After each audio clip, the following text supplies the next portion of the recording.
Hey. Hey. Oh.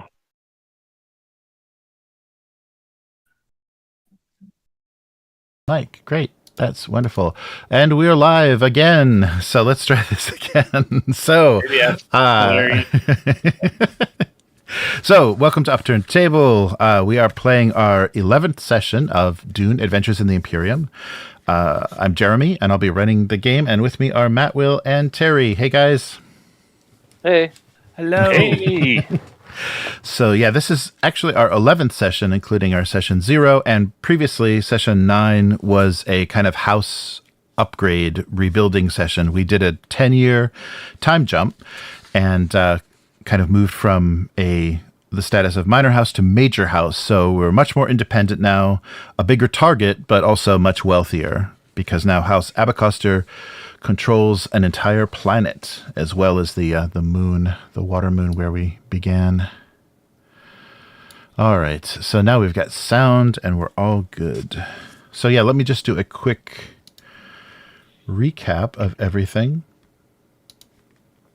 and then we'll pick it up from there and see where you want to go. Okay, so now the year is 10,125 after Guild. So this is 10 years later than our original starting year. The Duchess Abecostrr never responded to the attack on her granddaughter that caused the death of her husband, her new husband, and had left Cynti Abecostrr brain damaged, and then eventually deceased. So a funeral was held for her, and the Duchess lapsed into seclusion, powered or enabled by the Alaka addiction. So the Alaka tree has a narcotic. The fiber, the roots of the tree have a narcotic property, and so she has just been in this haze of kind of a half conscious. She's like basically her eyes are open, but she's just not responding to anything in the world. And she is being cared for by the former head of the household, Mara Nasil, and has become, because of the tragedy of the house, and I think the populace kind of looking for something, maybe after the collapse of their spice cult, looking for something spiritual. She's become known as the Orange Martyrs, which means orange witness, and a religious figure in this kind of version of Orange Catholicism that's grown on the moon. And so she is being visited regularly by the faithful, and so because of having a ruler kind of in this strange state, we've had Jack Alebra step up to regent of House Abecostrr to manage the day-to-day and make sure things are going well. And he saw this as an opportunity because they've had a bit of insecurity with the staff. There's been a lot of infiltration from foreign spies, and now from among these fanatics, these worshippers of the Orange Witness of the Duchess, Jack has chosen a new staff. So now the faithful comprise the household staff, and are hopefully more controllable and less open, less weak to the influences of infiltration by other houses. We'll find out. We'll find out how that. You're being served by zealots, everybody. Yes. Your clothes are being washed by zealots. Your food's being made by zealots. Yes, and the staff is now taken to wearing at least a scarf or some sort of sash of orange. So that's kind of identifying the people that have this faith. And Tars, so this was all, things that occurred over this 10-year span. Tars had a surprise. His night that was spent with the Bene Gesserit sister produced a son, and she returned to him very shortly after that with their infant son Tharis. And instead of taking her as a consort, or he did the noble thing and married Adeline Fortuna. So now Adeline has relinquished her status, her role with the Bene Gesserit. Of course, she can't give up the training, and you don't know how how deep those roots went into her allegiances. But over this course of this 10 years and the maturing of your son, she showed incredible loyalty. She's been a very useful kind of advisor to you, and her knowledge, her knowledge that she gained through her service in the Bene Gesserit has been very useful, and also her combat skills. So you've learned variations and techniques, new techniques and things that have enhanced your fighting ability. She's teaching him the Bene Gesserit combat. skills? Yes. Wow. Do I know the weirding way now? Yes, you're getting weirder all the time. Do I have one of those voice modules? No, that's not canon. That's a bunch of bullcrap. Maybe Kel can create one. Oh, yes. Already done. Here it is.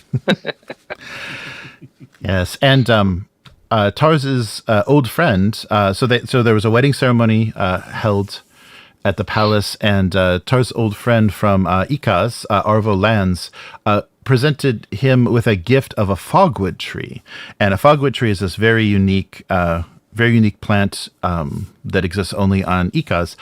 And so he told Tarz to keep this somewhere in his living quarters. And the properties of this tree, and why they call Ikaz the sculptor's paradise, is because this tree can absorb your thoughts. And so whatever is on your mind, or the thing that's most preeminent, it takes the shape. The wood actually takes the shape of your a vision or a thought that you're having. So you can, over the years, form it into something that is important to you. So yeah. Wow, that's cool. Yes. It's like a psychic bonsai tree. Yeah, right. What is it called again? A fogwood tree, F-O-G, fogwood. Yeah, from Ikaz. And so some artists go to Ikaz and they build domes around these trees, and they just meditate in front of these trees to create these, works of mental art. And but it was gifted by his good friend Arvo Lands. And Liara Talar, the ambassador from House Atreides, has become a permanent diplomat to House Atreides at the palace, and she was proposed to by the regent Jek Alebra, which she accepted. So we have two married individuals among our player characters now. And Kel Tabroven began the terraforming process of the planet that Saguis Maris is orbiting. So that's in progress, and now the surface of that planet is inhabitable on kind of in the lowest possible level way for workers and things, and there's probably still respiratory assistance that's needed at times, kind of like working in high elevation. Mm-hmm. And you also were able to build the Crimson Star. So a bit in the kind of guilt and kind of trauma of losing Cynti. You built this hospital to serve as a center for convalescence and just overall care for the population. And unbeknownst to everyone except our three player characters, basically, Cynti, a brain damaged but still alive Cynti, is being taken care of in this center. So her identity has been concealed, and she has kind of the mental age and faculties of close to a 5-year-old, like a impaired 5-year-old. And that's the state that she's in, but she is alive. So both the Duchess and Eris have survived, but they're both incapacitated. They're not functional, and we'll see. Oh, and then also one more thing, and I don't know if you guys, because Matt made this recommendation, and I thought this was fun. So the Gola. Kuwa, the Gola, was chosen as your representative for the Landsrat. So now that House Abecostrr has status as a major house, you have a voice in the Landsrat, and if it's okay with the other players, then Kuwa will serve as that representative. So he does spend a lot of time on those representing the house. So he is away. He is away from the palace quite often, but has become he's very useful, very obedient, and useful. There hasn't been any protest to any things that you've wanted to put forward. I find this. I understand you suggested it, Matt, but is Jack cool with that? It feels like he was very untrusting of him originally. Oh yeah, no, I think Jack's idea here is to keep him busy and keep him in the public view, and to make it very clear to the Harkonnen that almost like mocking them in a way, like, yeah, we know what you tried, but we're still doing fine. In fact, we're doing better than ever, and we've taken your tool and we've bent it to our uses. Nice. Yeah. Cool. Yeah. Spiteful, I get it. I think that works well. But it also has aroused, other houses' suspicion. So what is House Abecostrr involved with as far as other technologies? What is their relationship with the Tleilaxu? And how is that? What's that all about? So that's not well known, but using a Gola as your representative has aroused those suspicions of what you may be up to. Oh, well, kind of along the lines of what I just said, like, if Jack ever gets whiff of that kind of suspicion, he'll make it publicly clear that it was the Harkonnen. Oh yes, okay. That created this. So if they want to be suspicious, they should look to them. Right.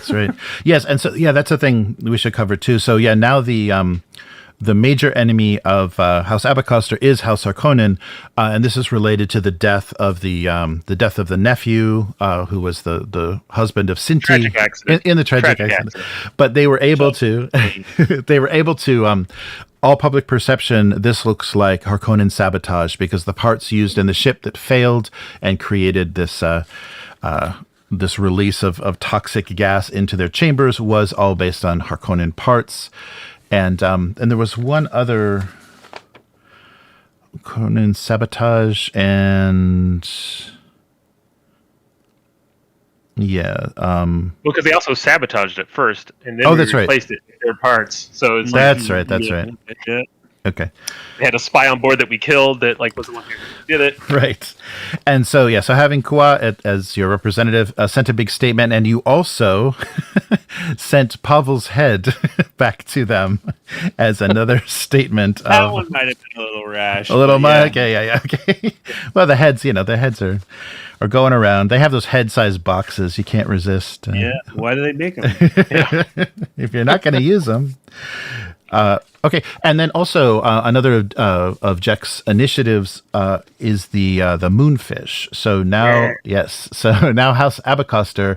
So we haven't decided. I guess we haven't talked about if you have a standing military yet, but you do have a rapid response strike force that you can send out to handle more than espionage. That you can handle some skirmishes and some small scale assassination or sabotage. Yes, and and sabotage.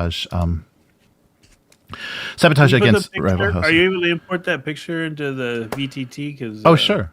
Oh yeah. Wanted to show Calarian. Oh yeah. Okay. Let me do that. Oh, I can. I'll just make it an asset here. Yeah. So you can pull these guys up. Yeah, I was thinking about it, and I think it may be cool because we're doing because tech is kind of our focus. Mm-hmm. If we do some type of maybe this isn't exactly because tech's our focus, but maybe us working instead of having a standing military, more of us building a active mercenary force. Does that make sense? Maybe along with amazing Tabroven designed warships, people can actually like pay us fees. Like we don't have this yet, but this is where I think maybe we could go. Is like we have a standing like how the Moonfish are, but maybe we have a standing elite force that it's like for the highest bidder, we'll throw it to whoever needs it, type of a thing. Maybe it's another way we can work towards. I mean, we're not there yet, obviously, but once the Moonfish have us really get their name out there, then we can start being like, Moonfish trained Tabroven pilots.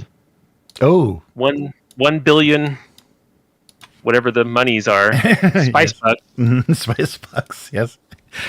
Right. Maybe that could be our Press next. Latinum. Yes, gold press latinum. Yeah. Maybe that could be our next industry that we can focus on. Is my mind is like it's combining. We like, definitely can. That's our tech actually with like just. Mhm. I was just gonna say this book. There is a thing for.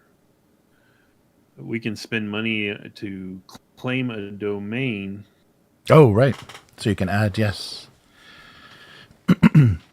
Yes, so there's our Moonfish. And sorry, I haven't been keeping everybody up to date. So here is the kind of more current situation, not quite to scale, but it's kind of just a visual representation.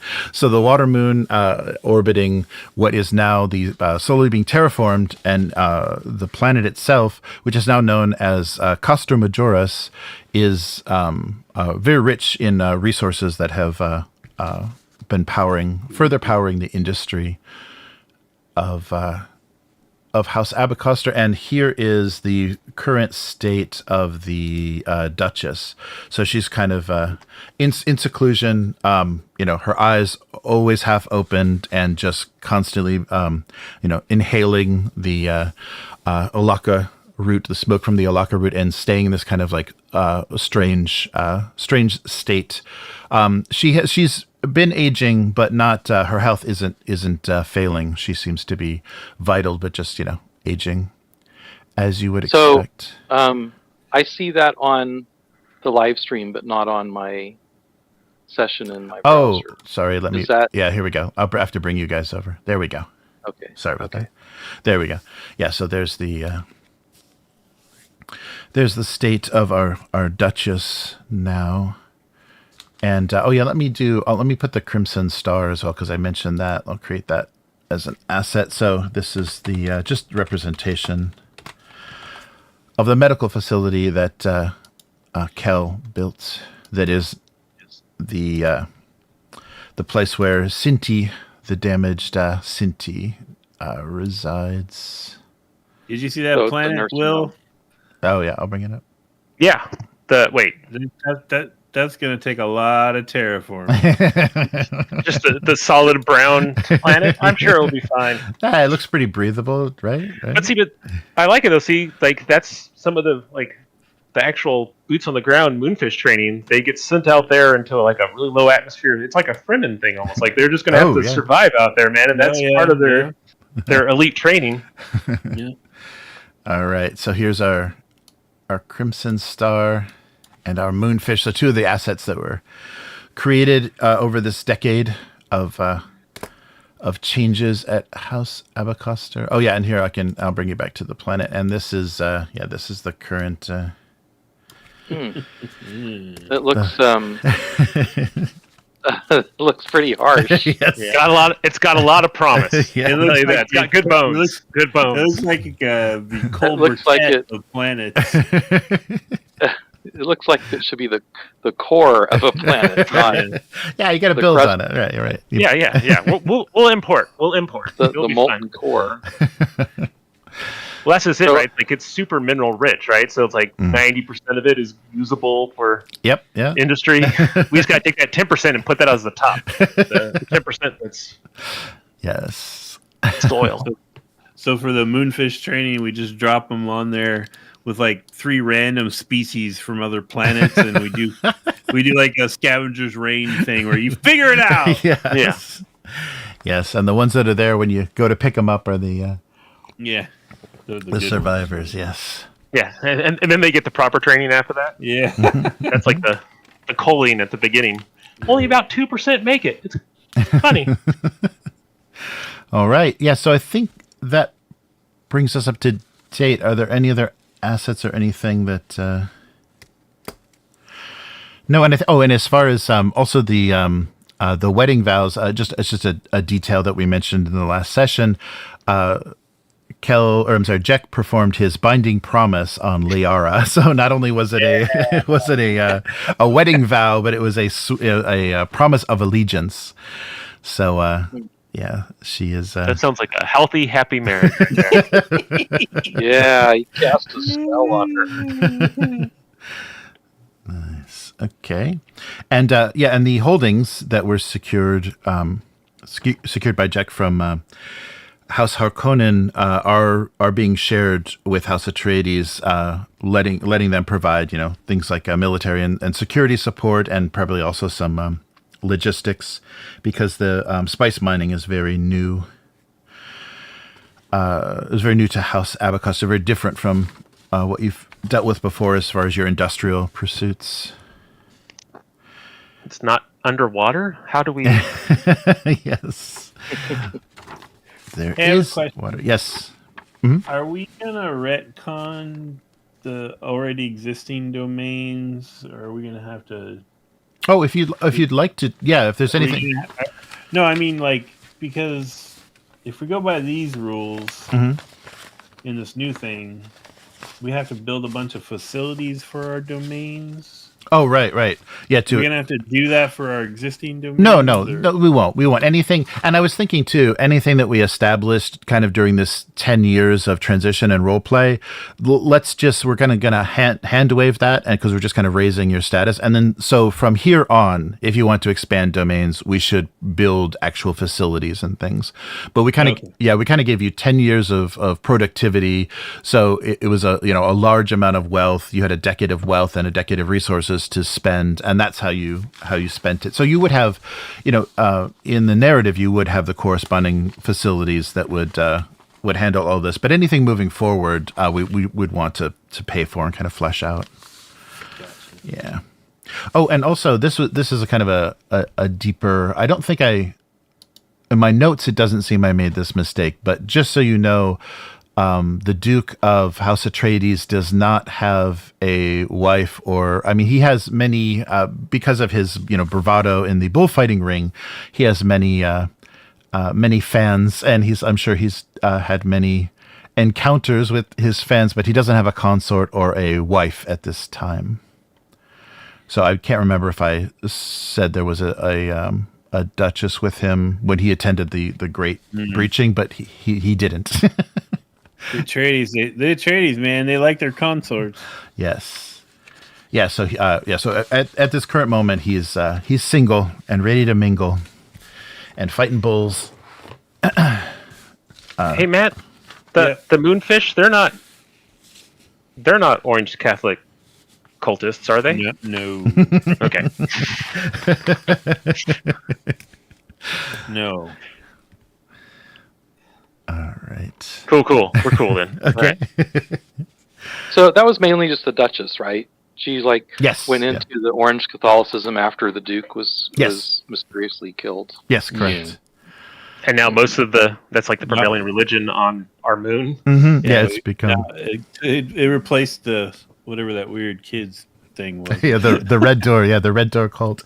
Yeah, so some of the more vulnerable have switched their allegiances in this past decade. Yeah, they are now devotees, zealots of the Orange Witness. So we have enough to break ground on our new mercenary thing. Mm-hmm. Will do we want to start that's one of the things we'll start working on now, or do you want to handle that at the end of this session or something? maybe at the end. The other thing I do want to do. We could do it all, but I want to spend some of these resources on something else. Okay. And Terry, there was talk at one point. I don't know if it was you or Jeremy or who. Someone talked about you maybe having a sword school that you were going to be teaching. Mm-hmm. Is that something that Tars was doing? Tars was talking about that. Did we lose Tars? I don't remember how that came up. But yeah, there was I'm not sure how to explain that. That's one more person who can teach. I think was it crazy moonfish elites. Well, I was trying to convince Taras to kind of be involved in the training of the moonfish too. Well, I am my new position was head military something. Yes. You're the advisor, yep. Yeah, advisor. My brain is short circuiting right now. And I keep trying to hold down the push to talk button on my keyboard, and I don't need to. I am the head military advisor and Swordmaster of House Abecostrr, and I was training my son Tharis to be able to take my place when I'm too old.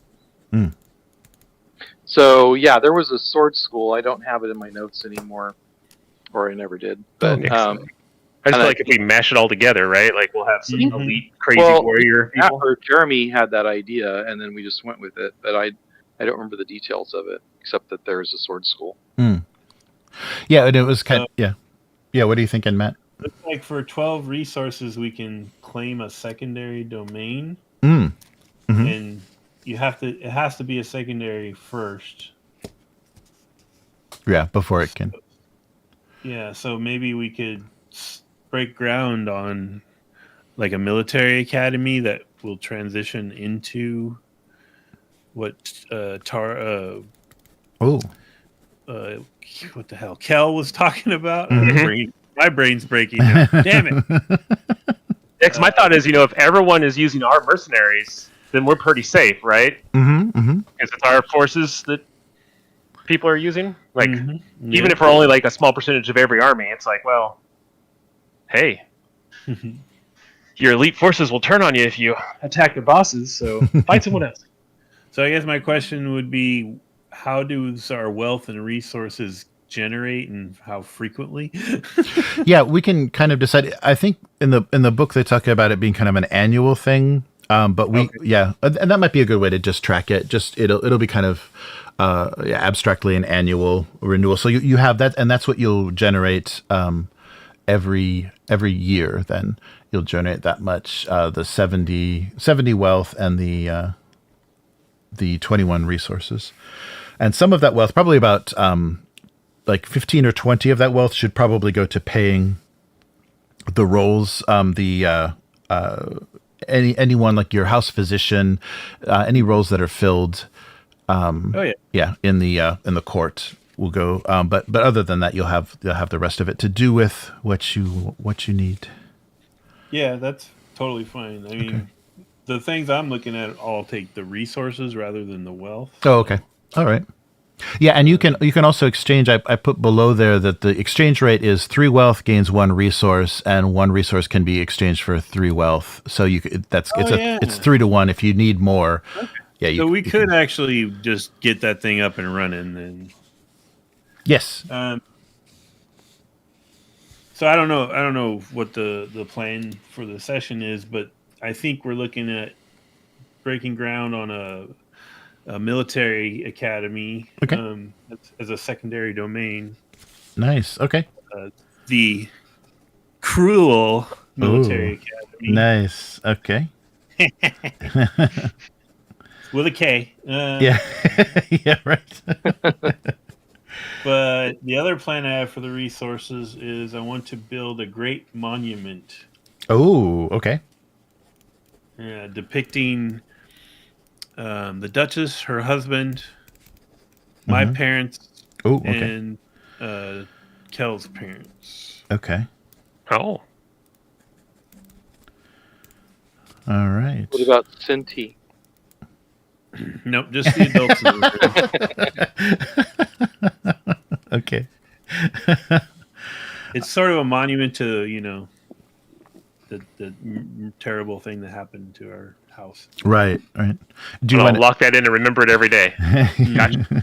Do you want to name it? Do you want to whoever you commissioned, like the artist you commissioned for it? Does it have like a title, or does the structure have a name?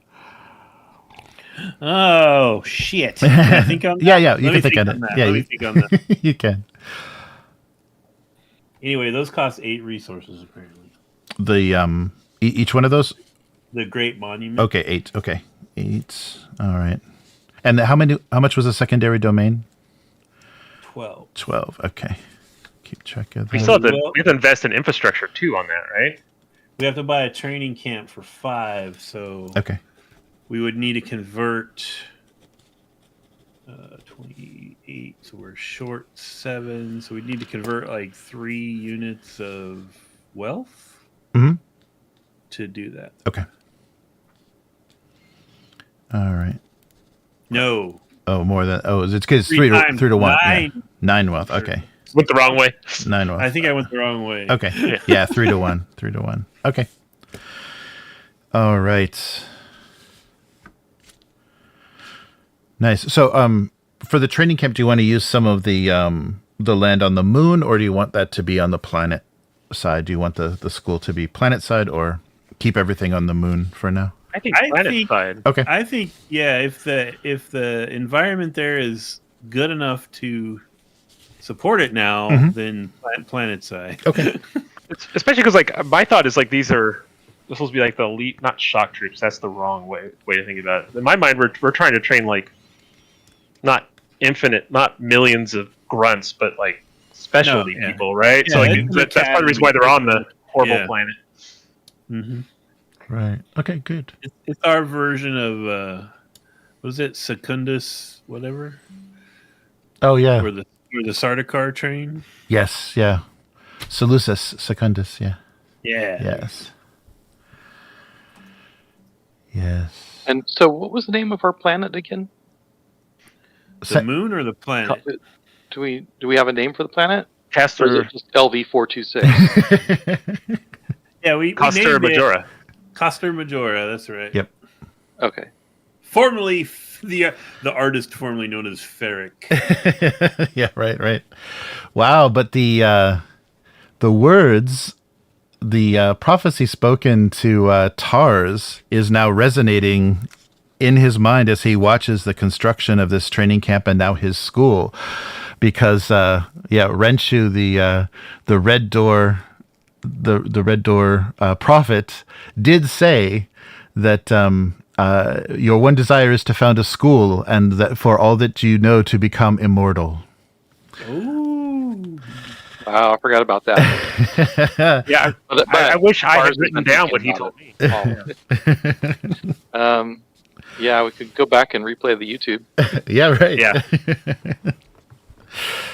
Yes. All right. Well, that's good. Yeah. So, and so the secondary domain is military. Is it education? Is that one of the? I'll have to take a look. Oh, the training is it? Yeah. The classification, is it training, education? I'll take a look and I'll put that in this sheet. There's one called military. Oh, okay. Yeah, then just military I think will work.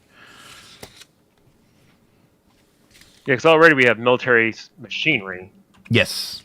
So we have maybe military training? Yeah, personnel or training. Okay. I'll take a look and see what the actual domain is. All right. Oh, yeah, there it is. I was right on the right page for once. Military workers. Yeah, so it'd be workers, soldiers. Yeah, engineers. Yeah, so it'll be another secondary military domain. Soldiers or swordsmen. All right, that works. Okay, so House Abecostrr has grown large indeed. And so the reputation now for House Abecostrr means they are strong, and they're creating good alliances with other major and minor houses, but they are not stepping outside their bounds. So no one is seeing them as a threat as of yet. There is a little bit of suspicion. The use of a Gola is a little bit suspicious, but beyond that, there isn't anything that is making the other houses question. So you haven't. So as far as what you've voted, the lines that you voted along have in the Landsrad have corresponded a lot with the kind of shared ambitions of yourselves and House Atreides. Oh, but you do have in this development and growth of your house, you did actually develop a new enemy. So there is a minor house that that's right. I put it on the house sheets. There is a new minor house that Urza? yeah, where are they? Yes. At the bottom here.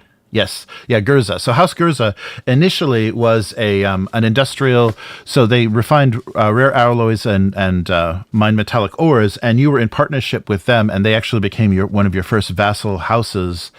And the leader, the ruler of House Gurza is Count Heracles Gurza, and you've fallen out of favor. And actually, you're not quite sure if it was all your fault or a kind of manipulation and buy-off, essentially, by House Harkonnen. So they have changed loyalties and moved themselves to a vassal of the Harkonnen.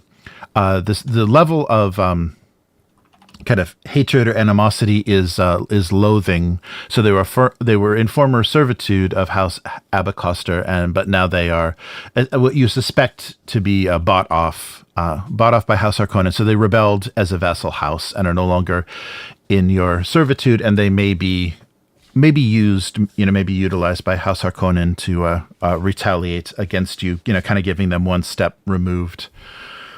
Some deniability because there is a. I feel like for once this wasn't our fault.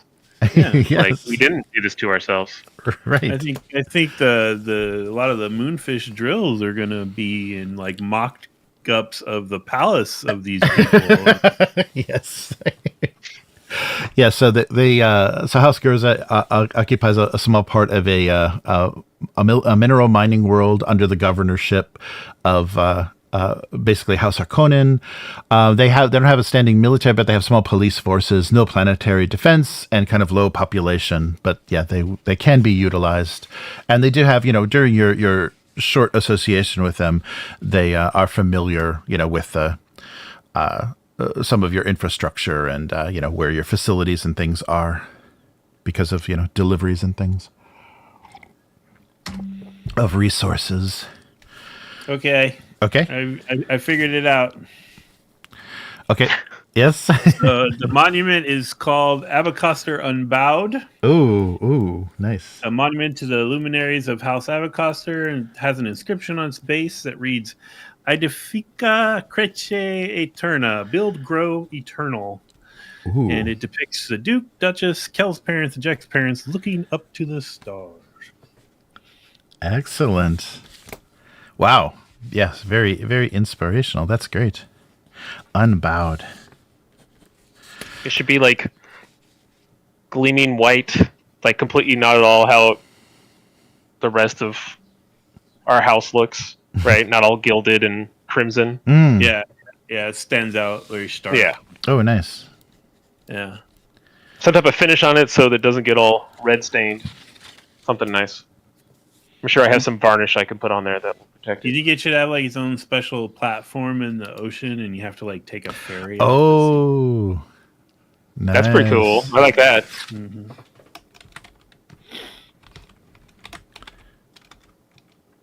Nice. Or should it... You're doing this kind of for yourself, right? So it shouldn't be like orange to go with the orange Catholic stuff. No, it's not going to be orange. However, we do encourage the locals to visit and leave their weird little prayer beads or whatever. Whatever they burn their incense, whatever little baubles they do. Nice. Yeah. You can get out there easily, but there's not enough room out there for anyone to like set up camp and worship or do anything. Yeah, exactly. I see. Oh, good. How tall is it, do you think, Matt? Oh, like, big. is it like Lincoln Memorial kind of big? Okay. So you feel like kind of dwarfed by it, but not Statue of Liberty big. Right. You can't climb inside of it, but Yeah. Excellent. Okay, yeah, let me make that as a an asset as well. Because something like that, of course, would be a target for terrorism. No. Don't you dare! Oh man, we're gonna be every session. Well, someone spray painted all over your. I don't care what's going on. We're gonna find those people. We're gonna kill them. Yeah, it's all one piece. Yeah. For Will and Terry know about this, but Jeremy doesn't. Mm-hmm. We had this place here where we live, Jeremy, that used to have this golden bowl in front of it, and people would steal it all the time. Wow. Nice. Wait, where was that? It was on Blackstone. It was, I think it was a restaurant or something. I've never heard of that. Yeah, it was not real gold, obviously, but just this gold-looking statue. Like bronzy, right? Yeah. And people would just steal the damn thing. Well, you never know when a gold bowl will come in handy, you know. Parties, entertaining. Yeah, starting a new religion. Yeah, right. Yeah. Yes. The only big gold thing I can... Okay. I was going to say, the only big gold thing I can think of is that giant golden horse on the corner of Blackstone and Shaw. Oh, maybe it was a horse. Oh. Has it been stolen? No, that thing's like 12 feet tall. I'll think about it. It might not be the same thing. There's that moose in front of the sporting goods store too. It's also big and screaming at traffic. I don't know what that thing is. That's on Shaw. I can't remember where. But yeah, anyways, digress into random animals. Local interest, local site, sites of interest. All right, so I think we're good. So we have our monument. So that's just a quick render, just so we have something as a placeholder for the monument. It's a little Grecian looking, but you know what that planet makes me think of? That one of those shows on like National Geographic where they take all the water off of planet Earth and show you the planet like without its ocean. Yeah. Right. Because I'm looking at it, I'm like, oh, there's like some really tall cliffs there. Like, yeah, could have been some nice oceans, and yeah, it's like Norway without water and trees. Yes. All right. Yeah, and so the terraforming is well underway. You're a decade in, and you don't really, you have certain goals. You've had, Kel has established like kind of some milestones of what he hopes for. But as far as like the planet becoming a lush, green paradise, you think that's generations away, even at the current time. And so, and to update kind of the status, so so Elrud the Ninth, Corino, has ascended the throne in Kaitane. So he is sitting on the Lion Throne, replacing his father, the Duke, who took ill. He was an older man, but he was quite vital, and he took suddenly ill. And some news that you are now receiving from the from different sources, the new emperor, Elrud, had taken a bride, and she was she's the empress consort, Alexandra Akaz. So she's from the planet Akaz, the sculptor's paradise, the lush planet where all the poisons and magical trees come from. He had taken her as a consort, and just recently, she has disappeared. She's gone missing, and no one knows exactly what has happened to her. And very quickly, like just within a matter of weeks, the emperor has announced that he will be taking in place of Alexandra Akaz. He will marry Abla of the planet Hosika 5.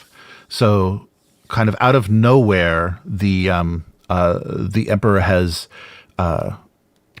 rejected something has happened to this empress, who was a member of the ruling family of Ikaz, and has stepped away.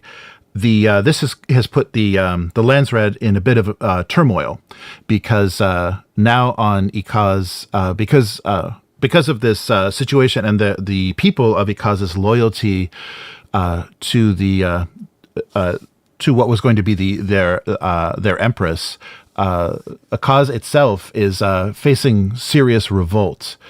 And the planet itself. So the Archduke Ferdinand Ikaz, the sovereign of Ikaz, who has been unable to quell this revolt just within his own means, and has been expelled from the Mahogany Throne. So there's been a coup by Ikazi rebels. So he has requested help, and the emperor sent Sardaukar legions, and headed by one of the newer leaders of the Sardaukar, but you've heard the name Supreme Bashar Zum Goran, to help suppress this rebellion. Unfortunately, they don't seem to be making. This is a planet-wide resistance. They don't seem to be making progress, and the emperor has also requested the help of Duke Paulus Atreides, as well as Dominic Vernius, the ruler of House Vernius, to assist. So both of them are supplying military support to assist the Sardaukar and the military itself to hopefully regain stability.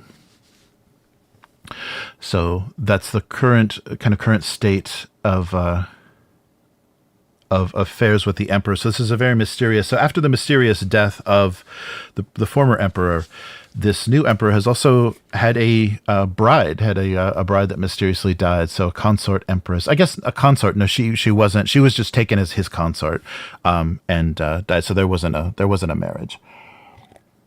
Was she like a fiance or just a?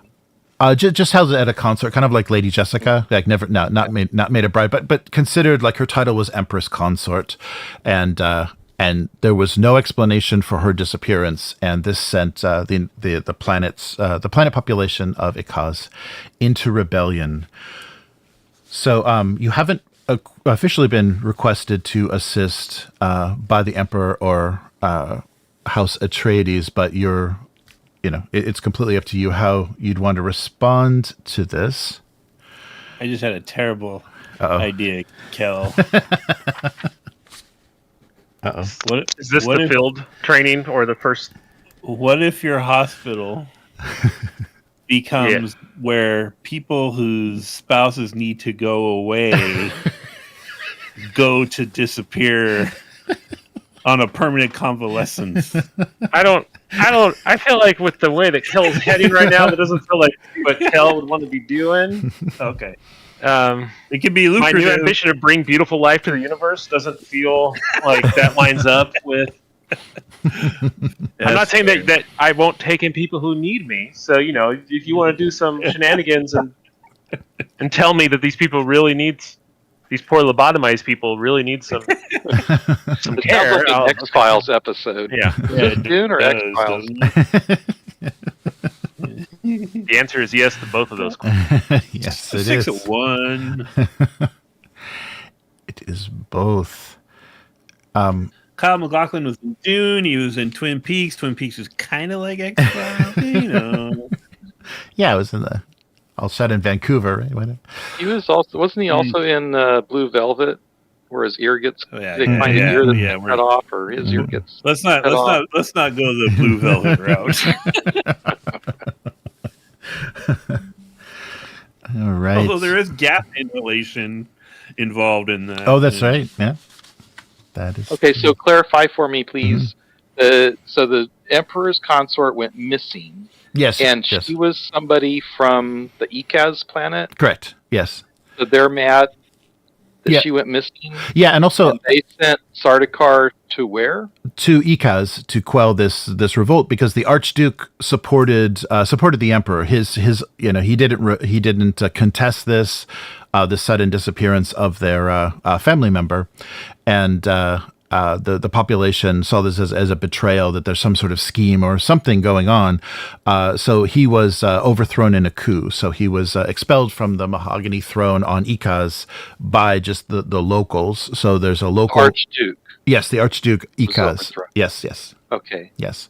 And then the somebody then got married after that? Yes, the emperor immediately married, instead of taking as a consort, he married this woman named Habla of planet Hasaka 5, and that's not, there's not, it's a very, very obscure, very small planet. It's on a major house, so this doesn't seem to be, any sort of marriage of political convenience or anything. It just seems like his own taste. It seems like a very reckless decision by the emperor.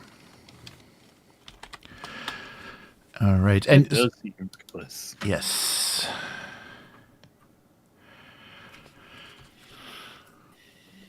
Oh wow! And so the emperor sent Sardaukar. Did they suppress the rebellion? Or no, they were unable. Yeah, it was in progress, and they were unable to make much to suppress much of what was going on. So the emperor requested additional assistance from both House Atreides and House Vernius. And yes, so the leaders and the Landsred is in quite a bit of upheaval, trying to decide what should be done about this, and considering this young emperor, because I think here let me bring up the young emperor again. So he is they're considering this incredibly reckless and this sudden change of ruler, and then his behavior has become quite destabilizing. In the Landsred, here he is. So here is our current young emperor, already on his second wife. Long may he reign. He only has one wife? Yes. I guess his consort. Yeah, he was a missing empress consort. Or I guess maybe she kept that title. Maybe originally she was consort and then married. That's why she would be empress. Yes, and of course they were only together for I guess. Yeah, they had been together throughout that the decade of development that we kind of skipped over. So the Empress, the Ikaz Empress, had been with him for 10 years. They remained childless during that time, and now she has disappeared.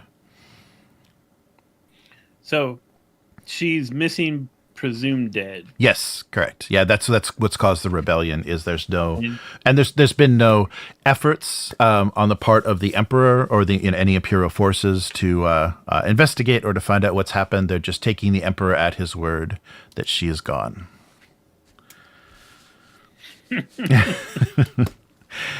And so so how did he marry the other woman, or yes, just get engaged? Yeah, he has already married her. He's taken her as his bride. It's too late. No takes his backseat. Okay. Right. Yes. So even if you turn up the previous, everything sounds legit. I don't know why everyone's so upset. Okay, yeah, good. We're good. So wait, so who's the woman that he married? Habla Carino. Now her name is Carino. So Empress Habla Carino. And she's just from a tiny planet of very little consequence, just Hasaka 5. Can you remind me what the Ikaz position was, like how big a house they were and what they were known for? Yeah, they're a major house. Oh, I think I have a little. They're a major house. Let me see if I can bring up that little planet. They were the pharmaceutical people, right? Yes. Or the drug people? Yeah, and their biggest enemy was Moritani because they came into conflict with them because of the. Oh, here we go. Oh, and I think that's where Tarz's friend was. Yes, yeah, correct. That's where the tree. Yeah, my friend is from Ikaz, right? Yes. But oh yes. Yeah, the other house wanted like super soldier serum, and I think Ikaz refused to make it for them. Correct. Yeah. So they've been in basically Canley for as long as you've been active in the houses. Yeah. So they're a major house. Their traits are just and determined. it's Archduke Ferdinand Ikaz, and their primary domain is forestry and farming, the Alaka wood and a lot of the other trees that are produced there are their major industry. Their secondary is pharmaceutical, and then they have 3 vassal houses which help in the production of the Alaka wood, the fogwood, and luxury items, and then their pharmaceutical business. No, are we going to get involved on behest of your friend there, Tar? Yeah, I was going to say I would probably, once we start getting all this news, ask Tars if he's any idea what the status of his friend is, if he stood with the Duke, if he turned rebel, Are we starting now, or yes, we can start with the. So what would so from what you know of your friend, what side do you believe he would have taken? Would he sided with the Archduke or with the Emperor? Or I guess no, they're on the same side with the populace or the Archduke. Yeah, would he have been disturbed by the disappearance? I'm sure he would be loyal to the Duke, right? Okay. Yes. But okay. I have an intelligence. Oh, right. Yes. Quality or talent. Mm-hmm. So I could use that possibly. Yes. Or no, that's an asset actually. So I could use that to sort of get an inside scoop maybe on what's going on there. Yeah, definitely. Yeah, you can do like a How do I do that? So you can do an understand, probably understand and truth, or truth or I think either truth, duty, or justice would all kind of make sense because you're trying to measure the loyalty of your friend, or the the duty to the house, or just justice. I don't know. I mean, duty. I think I see that as like falling under, my duty to the house and my loyalty to the house. Okay. So probably truth, I would say, would be the next. Yeah, that sounds good. Thing there. So truth and understand.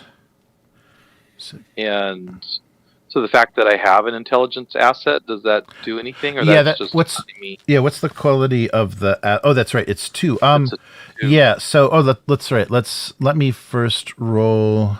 Let's give. This will kind of set up the what the conditions are on Ika's. They'll roll a. Yeah. Let's try this. So their target is going to be, I guess I roll the same. Yeah. So 15, and I'll just do a straight. Sorry, I'm not rolling on this sheet. Oh, okay. So that didn't trigger anything. So two difficulty. But with the, you have a quality to intelligence. Yeah. So the intelligence is a quality to. Yeah. So basically, you're rolling a 0. Yeah. You have enough connection and intelligence, and especially with your old friend there. So just roll a straight. Just do a straight roll of your truth and understand. Okay. That'll generate some momentum, and then you can spend that momentum to find out. So. I feel kind of dumb right now. Oh, sure. I click on the die to roll, mm-hmm. and it's asking me for a target number. Right. Yeah. So you're so the target would be 6 plus 7, so 13. Yeah. Understand and truth. and yes. Yeah. Okay. Yeah. And then I'm not using a focus, and right. No focus. I'm not using determination. Nope. Just a straight roll. And it's just 2 dice. Yes, correct. That's so weird. Mine never asked for a target number. Yeah, sometimes it does. I'm not sure how it's triggered. It feels inconsistent, so it always throws me off. Nice. Yeah, sometimes it does, sometimes it doesn't. I'm not sure. And it doesn't seem to, you get different results clicking on the character sheet, so there might be something in there. Okay, so that'll generate 2 momentum. You can spend that for additional information. But what you found out is, yes, your friend did remain loyal to the Archduke, and the Archduke himself and his loyal members of the house have gone into hiding. So they have things have gotten so bad in the palace, has been overtaken. So they've gone into hiding and essentially are they're in hiding with House Bach. So basically the pharmaceutical vassal house of theirs. They've left Ikaz the world entirely and are under the and are secreted away with House Bach and with as much protection as possible. And your former friend is with them. House what? Bach, B-A-K. Yeah, they're the pharmaceutical manufacturers of the of this great house of Ikaz. Oh, what were you going to say, Matt? Oh, yeah, it's the third.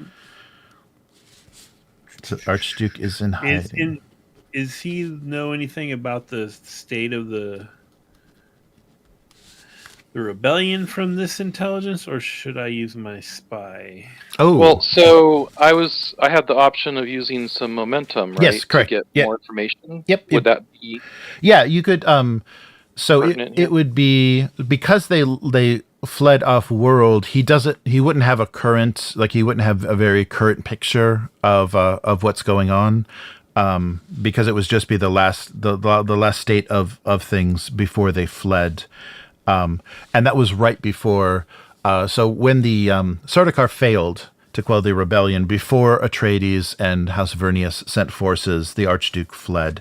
So the momentum would basically be able to tell you his current state with House Bach, kind of what they planned to do, but not really a current military picture. You'd probably have to use something like what Matt would have access to for boots on the ground.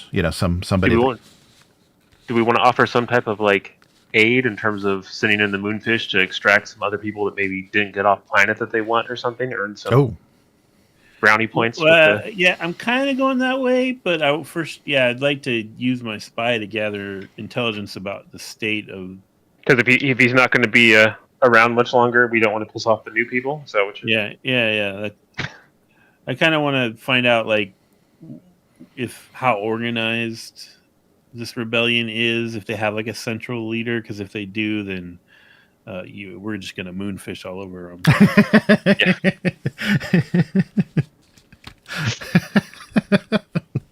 Nice. It won't be pretty. It won't be pretty. It's a verb. You take that however you like. It's a verb now. As far as Terry, if you want to spend any momentum, and you can even the kind of state that your friend was able to tell you was that things aren't good, and they're probably going to need. House Bach, doesn't have a standing military or anything to defend them. They were just hoping to hide out, and they could. They're definitely in need of better protection. So if you want to spend any momentum to offer them better options or more information about where they might be able to go, that can be part of your intelligence as well. Well, so as soon as I find out all this, I'll call a meeting with our team. Okay. And I'm blanking on Matt's name, Jack, and to figure out what should House Abecostr's role be in any of this. Okay. And since Kel is such a loyal friend of the house, and I'll bring him in too because of our history together. Okay. All right. So the three of you. Now I feel even worse. I feel like you respect me, and actually you shouldn't. It hurts. Well, stop feeling guilty about some shit you did 10 years ago. Yeah, about the brain damaging our heiress. But because I'm not even sure if the gas did it or if it was me forcing her to be awake early that did it. Right? It's not clear. Yeah. Right? Make your own reality. Yeah. I think that Tars carries a little bit of guilt of his own for trying to save her after she was too far gone, and bringing her to live in this mindless, uncommunicative state, for the rest of her life. It's I'm sure that he looks back on that and thinks that she would have been better off if he'd just left her in there a little bit longer. Or too bad he didn't find out what was going on sooner and get in there before the gas had a chance to do so much damage. Then you might be a vegetable. We can't have that. It was impossible to know all that Harkonnen sabotage would have happened. No one knew what was going to happen. Well, no use in crying over spilled spice. Yeah. So here's. So let's have this meeting and figure out what we're going to do. What are we doing? I think. We're going to gather intelligence with our spies, but I think we might want to consider offering to bring the Duke here for protection, and then the Archduke. Archduke Ferdinand. I don't know if you guys are up on your history, but when one of them dies, bad things happen. So if we bring these people to our planet, does that put us in a bad spot with the Emperor? I don't think so. He's a legitimate ruler of that planet. It was a major house. Yeah, and he's in the trouble because he backed the Emperor. Yeah, so I doubt. He's people on that planet and if there that's caused all of this. Yeah, if the coup is successful and they do, if there is a new leader, you would be, you would be supporting you'd be Taiwan basically. But but with the forces arrayed against them, it doesn't seem, with both House Atreides and Vernius plus Sardaukar opposing this, it doesn't seem likely. No, they're not legitimate, whoever they are. But anyway, I want to send a spy, gather intelligence. If we can identify a leader, then it's Moonfish Hit Squad time. Okay. All right. Oh man, if we can figure this out and the other houses can't, oh man, make the Sardaukar look bad. Oh yeah. Nice. Okay, so let's do a roll for your spies. So what asset do you have? A political spy. It's only a 1. Oh, okay. All right. Oh, yeah. Okay. So get him in there, and I had to cut that courtesan loose because I had too many assets. Oh, that's right. Yeah. So this could, if you're trying to assess the state of the battlefield, probably a battle roll, like Battle in Truth, would be a good. Would be a good compound. Can Tars help me? Oh, sure. Yeah. Analyze the data or something? Yeah, Tars can make a support. Yeah, he can advise you. So you can make a roll, Tars, single die, but with that same roll, battle in Truth. And then any successes you make will Battle in Truth? Yeah, Battle in Truth. Yeah, because you're assessing the battlefield conditions, the state of the Okay. Yeah, so that's an 8 and a 7, so that's 15. Oh, good. Okay. And I'm rolling 1? Yeah, just one die.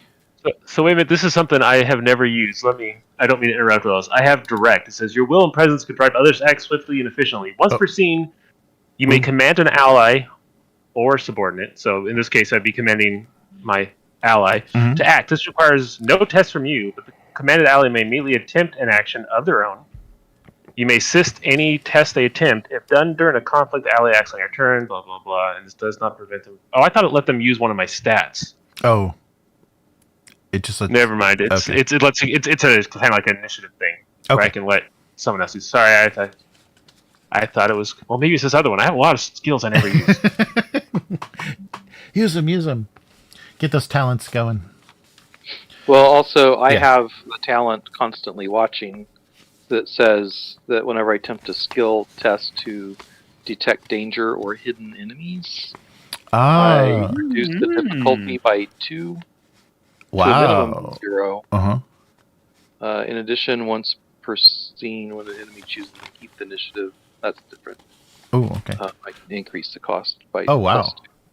Well, that's good too. Yeah, because I think that would apply not only to your immediate surroundings, but your kind of awareness of, once you've gotten a report of the battlefield, you can basically, figure out what's responsible for some of the events or some of the. I think that would work. Let me roll for.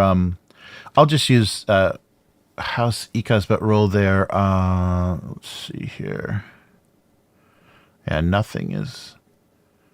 So, do you want me to roll the battle plus truth, or wait till you're doing whatever you're doing? Let me see. I'll set a difficulty. Yeah, so do you want to just defer? Does Jack want to just defer to Tars on this analysis? I guess you would need, but it's your intelligence, or sorry, it's your spy though. So I guess you would have to roll to use the spy.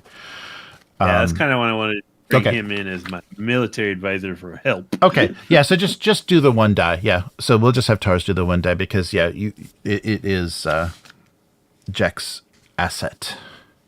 But let me set the difficulty first. So let me just roll. Oh, sorry. No, that's okay. It's okay.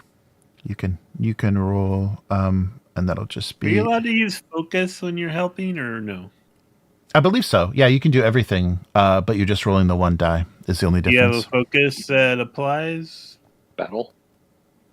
Yeah, in your battle focus, is there anything like strategy or let me see, intelligence or anything?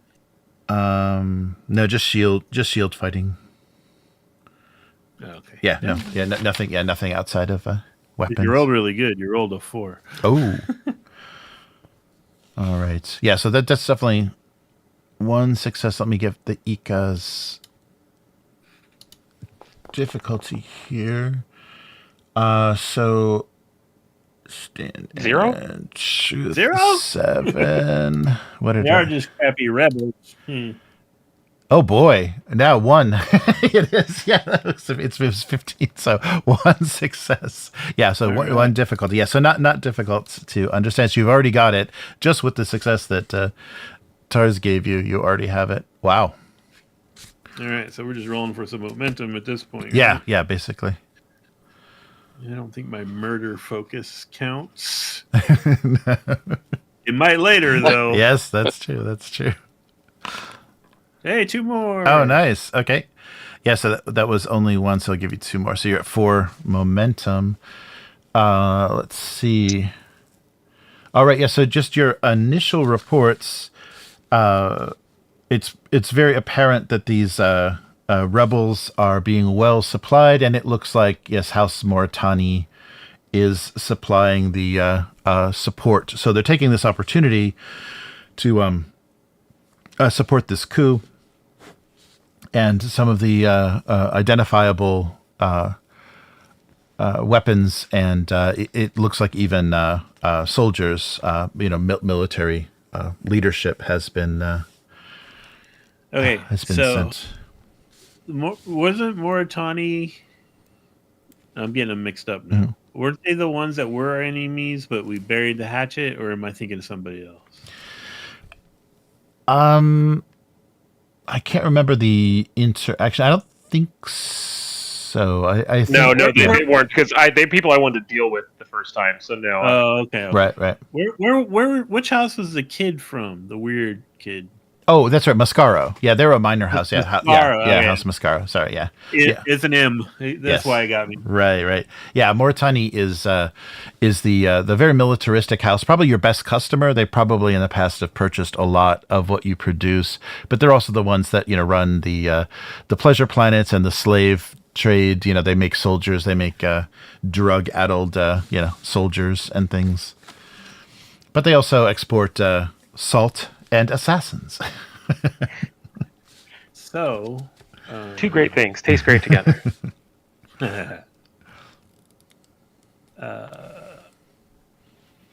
Can I use momentum to gather intelligence about the organizational structure Sure. of the rebels? Yes.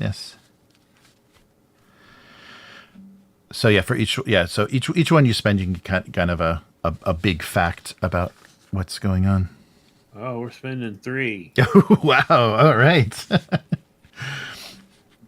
all right. So the leader of the rebellion is not Ikaz. It is actually a Mauritani general. So we'll say General Vaz has been sent there, and you know he's a seasoned military general, and so that's why he just with his organization and the kind of sophisticated weaponry and things that Mauritani has been able to provide. That's why they've been able to hold the Sardaukar, because they were expecting it to be, basically unarmed or very, very simply armed. Residents of Ikaz. So it wasn't the. Let me double check. And Ikaz itself, yeah, they would probably have military forces, but I think the vast majority of them, the leadership at least, defected with the Archduke. So none of the major military figures on Ikaz aligned with the coup. So you have General Vaz of Mauritania, and it's not known. I think you are basically the first house to really understand the true situation there. As far as the Landsraad, nobody knows of Mauritania's involvement to this point. Have they built like plausible deniability into it? Like, is he pretending he no longer works for Mauritania, or like what's? Not as far. It's once it's revealed, it's going to be a pretty naked, a move on Mauritania's part to secure, what they wanted from Ikaz as far as this pharmaceutical trade.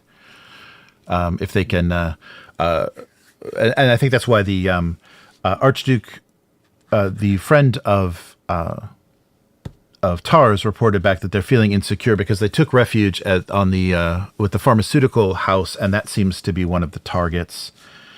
That seems to be the logical next target of of Mauritania. So they aren't safe. They aren't safe where they are from what you can assess, because logically that would be the first place.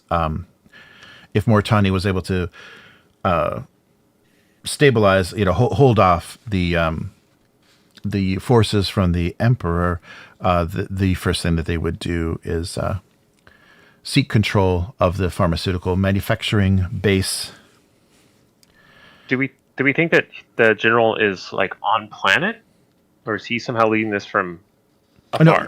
He's on planet. Yeah, he's definitely on. Oh yeah, that's totally a moonfish. Take him out. We don't even say anything. We just tell them that we'll take care of it. Mm-hmm. He disappears. Everything falls apart. Mauritania saves face because it doesn't get revealed that he was involved, because whoever was leaders is dead. Mm-hmm. And they can move back in. I don't know. That seems like the right way to me. But yeah. I'm kind of hopping to conclusions though. So I'm just wondering if we should start with a diplomatic contact with Mauritania and try to profit from this, or if we should just cut to the assassination. I mean, yeah, if you were able to, yes, there are definitely spoils. If House Ikaz falls, there are definitely spoils, and this is, and that's one thing to keep in mind. This is one of your best customers, so you'd have an okay, a kind of built-in. Let me take a look at the status, a good status with them already, just from business that you've done in the past. Yeah, so I guess I wasn't quite thinking that level bastard. I was thinking, okay. I was more in line with, like, we would subtly confront them in a diplomatic situation, reveal without saying it directly that we know what's going on, and that we think it would be in the best interest of the Landsraad and the Emperor's wishes that they abandon this operation, Mm-hmm. and then we won't have to take what we know any further. Oh, nice. Okay. Yes. So you have a good status. You have a +3 with Moritani Not anymore. in your relationship, and you do have a connection. The noble and military advisor that has attended many of the great breachings is Brind Alusa. I don't know if you interacted with them during the breaching, but I don't think so. yeah, that you seated them. You seated them somewhere, but I don't think they came up. Okay. Yeah, I just have their name. I don't have any. Okay. All right. So here's what I propose. Sitting at the table with, my two comrades of this Star Chamber sort of thing. I propose that Tars ready the Moonfish for that action. Get them as prepared as possible.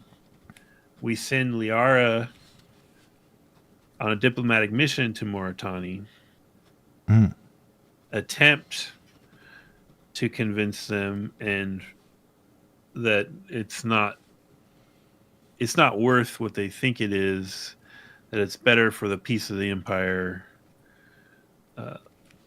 that they end this operation before the Emperor or the Landsraad find out what's really happening.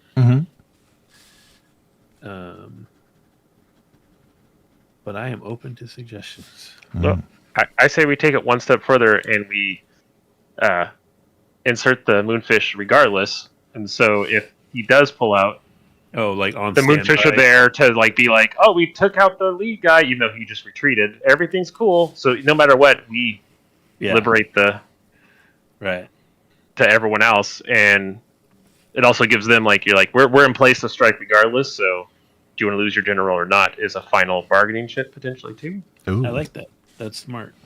And we can, since we are such good military trading partners with the Moritani, we give them some vouchers for free warships. No, we can tell them, we can offer as sort of a consolation prize to let them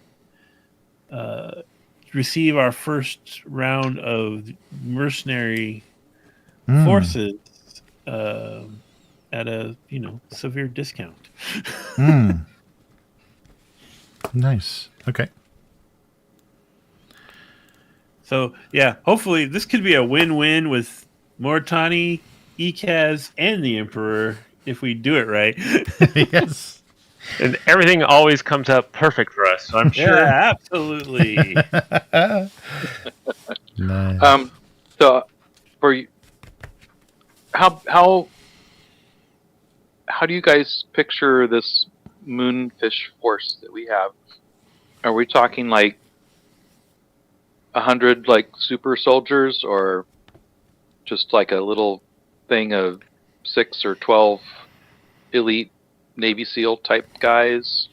Well, I think that my envisioning of it is there probably are like 100 of them, but they operate in sort of SEAL team size groups. So we would send like one detachment of them. Yeah, they're more wet works and quiet than. Yeah. They're not going to be able to hold the city. They're going to take out 2 people and then. They're what do they always call the special forces that the CIA takes control of? They're operators. Operatives? No, operators. Operatives are the agents. Operators are the guys who kill people.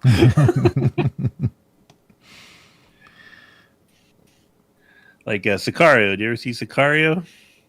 No. Oh, it's a good movie. You should see it. Denis Villeneuve.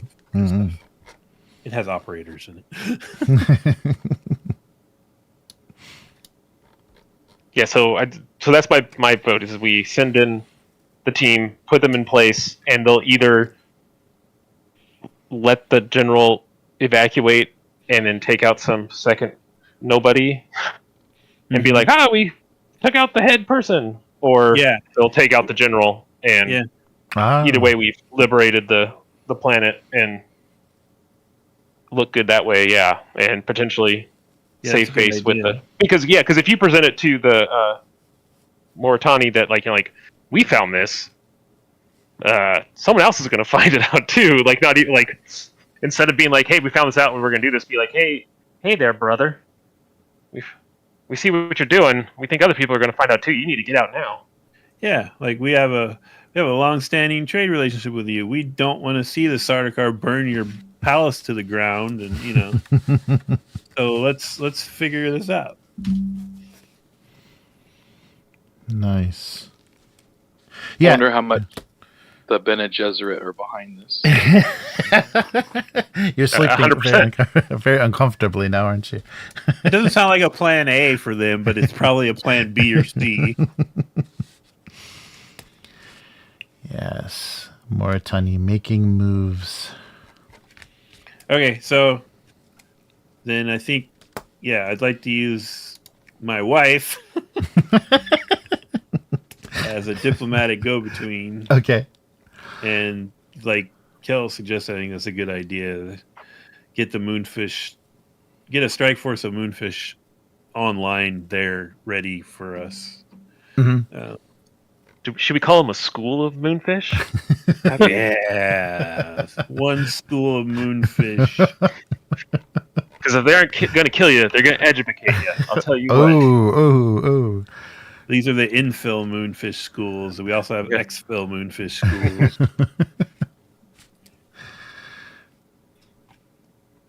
All right. Yeah, so since we're not doing any of this is all going to be done from a distance. We'll do it with simpler rolls. So it's going to be, the possibility of failing becomes greater because it's not going to be like a gradual process, like the CHOAM negotiation. It won't be a extended task, but we'll kind of do this in pieces. So the first thing I guess we should do, which will probably be pretty straightforward, and Tars can make this roll, is just establish the Moonfish on Ikaz, because then that'll create an asset for you then to use, for Liara to use in the negotiation against Mortani. Okay. All right. So let me, we'll do another weak Ikaz roll. They don't seem to be incredibly... So this is Tars because he's leading it up? Yeah. Tars was going to be leading this. It's going to be Tars rolling against... He's managing it, right? You're not actually going to go there, are you, Tars? Or no, are you? Okay. I am not going there. Right. Okay. Right. Good. That would suck if you got blown up or something. Right. All right. So I'll roll for Ikaz, and I'll juice. Why not? I got to be using this. If I'm not using this thread, it's just going to sit there. So I'm going to juice this up to 3 dice. Come on, Moonfish. The Moonfish are always in my way here. All right. 3 dice, and we're trying to do 14 or under. There's no focus. Yikes! Yeah, Ikaz. Yeah, this doesn't seem to be a very well protected. So just infiltrating the planet itself is only going to be one difficulty. So Tars, if you want to roll, with your battle, and it's duty now because now it's. Oh yes, yeah. Battle and duty would be great. Yeah. So can I assist? So, I feel like Kel has a whole bunch of ideas. 8 sure. and 8. Nice. Wow. I'll let him know. 8-8? Oh, maybe I don't even need to assist, but still. Well, it can't hurt, but whatever. Not using focus, right? Right. Yeah. There's nothing. Yeah. Nothing. Kind of architect level for battle. 2 dice. 2 dice. Yep. Next experience round, you should add like strategy or something to your battle. Oh shit. Uh-oh. Oh, well, maybe it's good I am helping. Yes. So, what does Kel have to say about this? So, so from Tars's view, it does seem it's very difficult to decide where to deploy the Moonfish because the general's done a decent job of kind of obfuscating their locations, but Kel has some ideas. Can Kel use our 1 momentum, or is that not allowed? Oh yeah, with assisting, I think you can. Let me just double check. I copied all the assistance rules. So you roll 1d20, target number, drive and focus may be applied. Momentum cannot increase it. No. Yeah. Unfortunately, so you can only roll one die. Oh no, yeah, can't be increased either way. It's assistance is only ever one. Dang it. Yeah, and I think I'm coming at it from a different angle, right? Like he's trying to figure out the cleanest way to do it, and I'm trying to figure out how to make us look the best. Nice. So like I want it to be like very public, like the actual action of us taking it, right? So like he's probably like thinking of some way to sneak in to do something. I'm like, no, like at the last moment they're gonna come busting in through some door somewhere in front of everybody and drag someone out and shoot them. Basically, is what I'm thinking. Like, okay. So I think I want to go with it's not my best stats. I'm going to go with power and battle. Nice. That feels like that's what I'm trying to do. Okay. And I have strategy as a focus on battle. Oh, nice. I'm a big picture instead of an individual focus guy. So I think I may be able to do this. Okay. I'm hoping. I have one dice. How many did we need? Just one. Yeah. Come on, Cal. So power and battle. I'll use a focus. I don't think I'm going to try to burn my determination. This doesn't feel like it's right anyways. Power must be used to protect. I don't know. I'm trying to do a flashy murder. That doesn't feel like that's right. So, one roll. Let's do this. Oh, son of a biscuit. Oh, no. Oh, no. So, even though Ikaz does not seem well protected. Oh no. We don't. Yeah, so you don't have the moonfish in place. So you can bluff, Liara, you can instruct Liara to bluff, and then actually go, boots on the ground if you want to get that done. Or you can because so from a distance now, so that's failed. Everything from kind of this, architect's view has failed. So if you want to actually make that happen, it's probably going to be an agent role. Someone will have to actually deploy there. But Liara still, could use that as a bluff. You could create an asset. You can create that asset of military of strike force deployed or operators, deployed if you want. But my God, this is a bad start for the moonfish. Every play we make just explodes in our face. I changed my mind. Tars, could you please go? Oh, shit.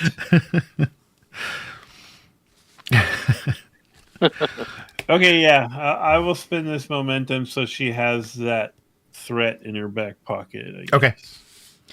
All right. Yes, so we'll add that. So, yeah, strike force deployed. That was some bad rolls. Yeah. A lot of zeros, Just fellas. a couple of them. I screwed up too. I originally, when we started talking about it, I was thinking I'll do my stirring rhetoric and give the moonfish a pep talk before they went, and then I forgot. Damn it. Oh well. So, am I understanding that we sent the moonfish and they just didn't? Yeah, they're not in position. Yeah, they're there, but they're not effectively deployed, so they don't know the location of the general. They don't have a very good sense. Yeah, they are there, but they just are not going to be effective as a in the negotiation.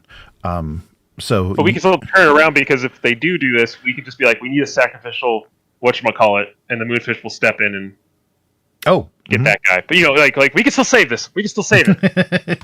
Yes. She just has to succeed at her negotiation. Yeah.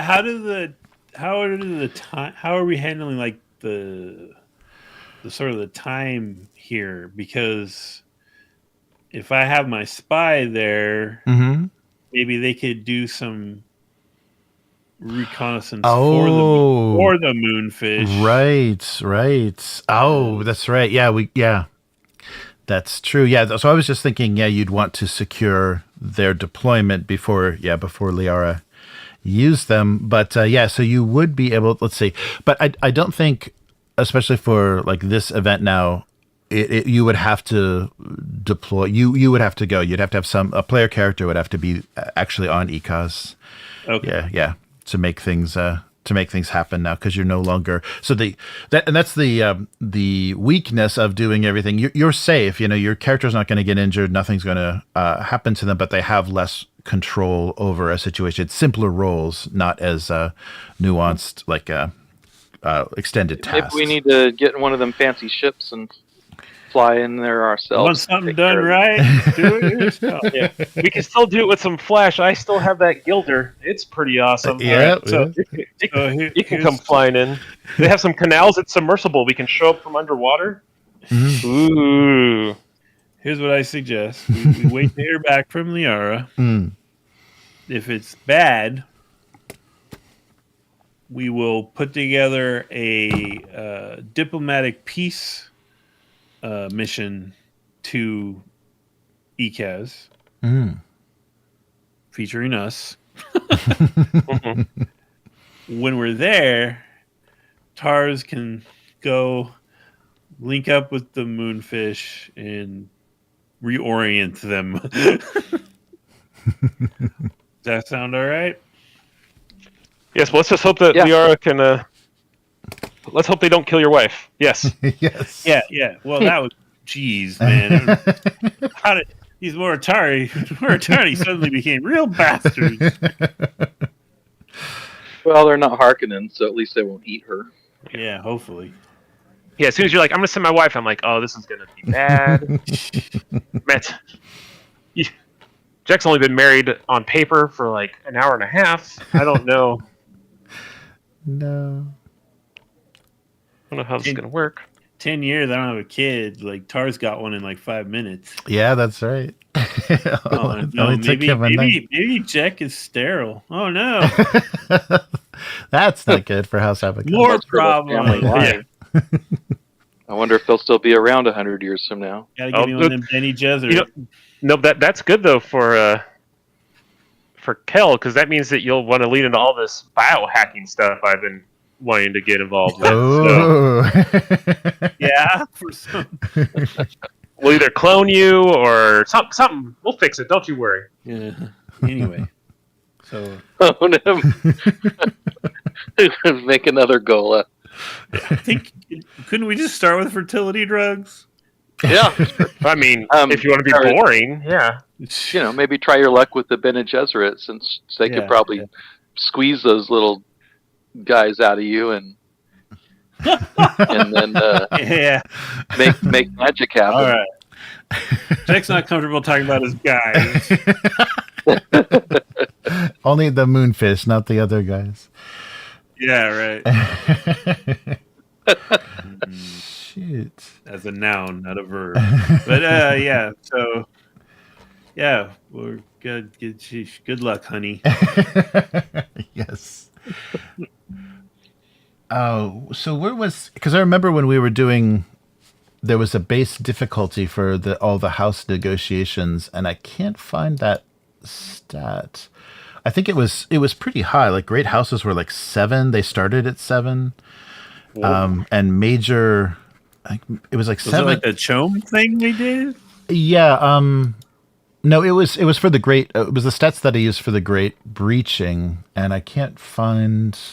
Yeah, I can't find that part in the book. Well, we'll go with base 5 for a major house. I think it was So Moritani's not a great house; they're a major house. We'll go with base 5. That should be close, but you have a +3 with them, so that's going to reduce their base difficulty level by 3. So you'll be starting at a 2, but I'm going to roll again. I'm going to roll for Moritani and let them add to that. Liara is an asset for you, isn't she, Matt? Or no? No. Oh.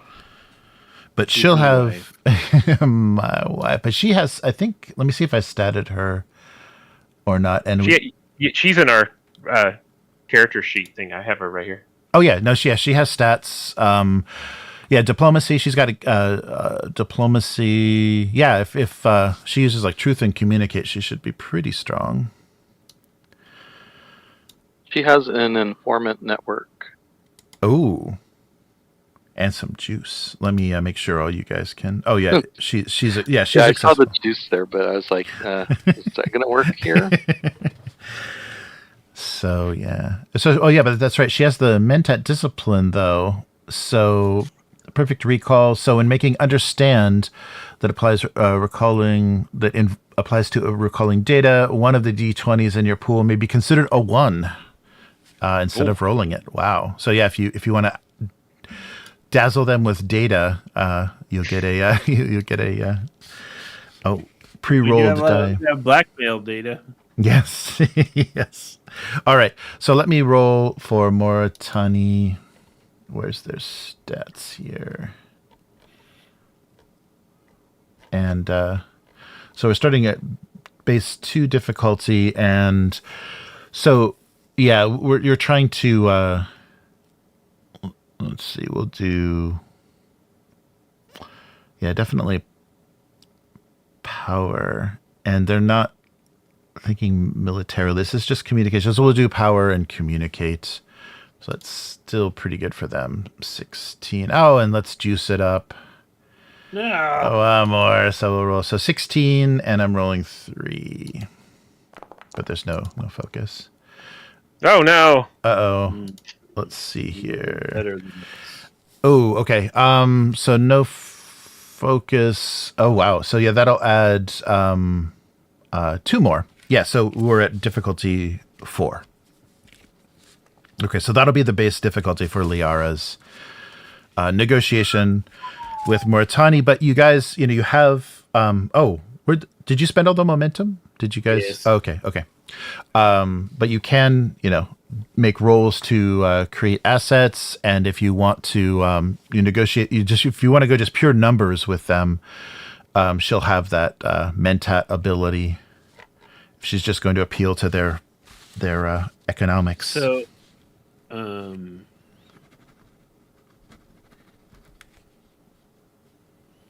can we? Yeah, is there a way to make a roll that would be like emphasizing like lucrative business ties with us and our newfound our new mercenary academy and things like that? Oh yeah. So if you if you want to make a roll, to create that discount, that offering them their being the first customers of your mercenary school, you can generate that asset with a maybe power, and just communicate and power. Whoever has a good communicate and power can. They have. I mean, we think they're doing this all right because they're trying to get their super soldier drugs, basically. Yeah, right? Isn't that what we think they're doing? Yes, that seems to be the motive. Should we supply them with some the information? I guess maybe they're after the manufacturer, huh? Probably not like how to make it, but the actual drug itself. I'm like, because I could potentially do some research and be like, here's some meth for you to use, and like we could sweeten the deal by giving them the instructions on how to make that. I don't know if that's helpful at all over what you're talking about, though.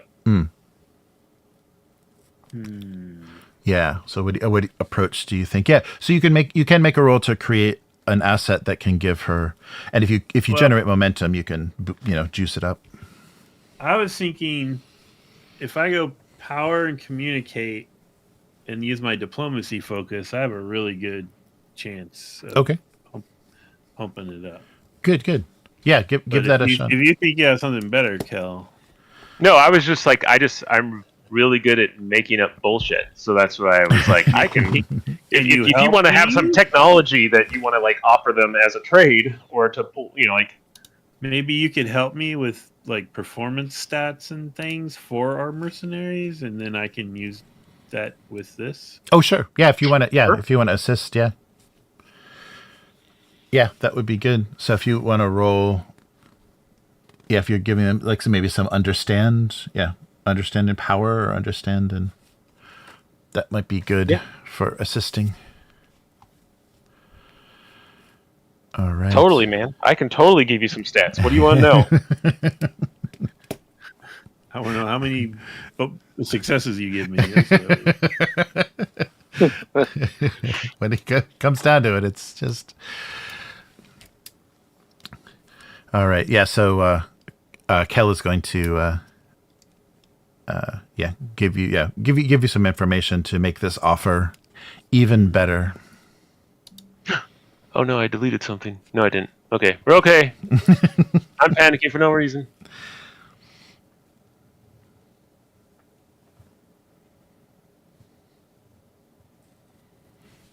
Okay. You got it? Okay.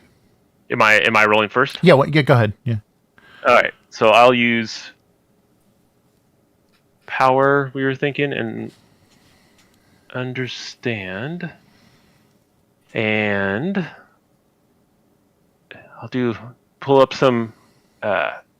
Do a little research and give him some razzle dazzle. So can I use my research focus on this? I'm trying to figure out how to use it on Sure. everything. Yeah. No, yeah. Research is fine. All right, here we go. Oh my goodness! Oh no. It's all falling apart.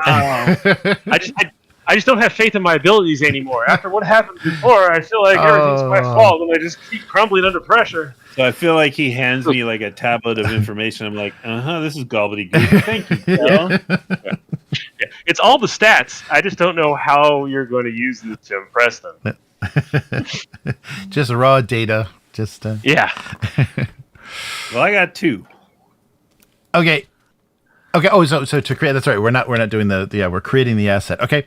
So so the successful roll. I don't think I think it's there is a base to creating an asset. Let me see what the probably 1. To yeah. I think I think the base is 1. Okay, so you have an asset and you have 1 momentum. So you can. So does it take 2 to rank it up, or does it? It takes 2 to make it permanent. I think. It takes 2 to make it without a roll, but it only takes 1 to knock it up to 1. So it's at 0 now. It's created at 0 with difficulty so 1. Make it 1. Okay. All right, and this is the offer. The offer of mercenaries in addition to ships and things. Okay. The way at the back of it is gobbledygook from Kel. Yes. And a big binder full of information. All right. So it has maybe how many push-ups these guys can do? It's amazing. A surprisingly boring PowerPoint presentation from Tabroven. All right. So that asset Liara can employ. So that will. Sorry, we're at 4. That's right.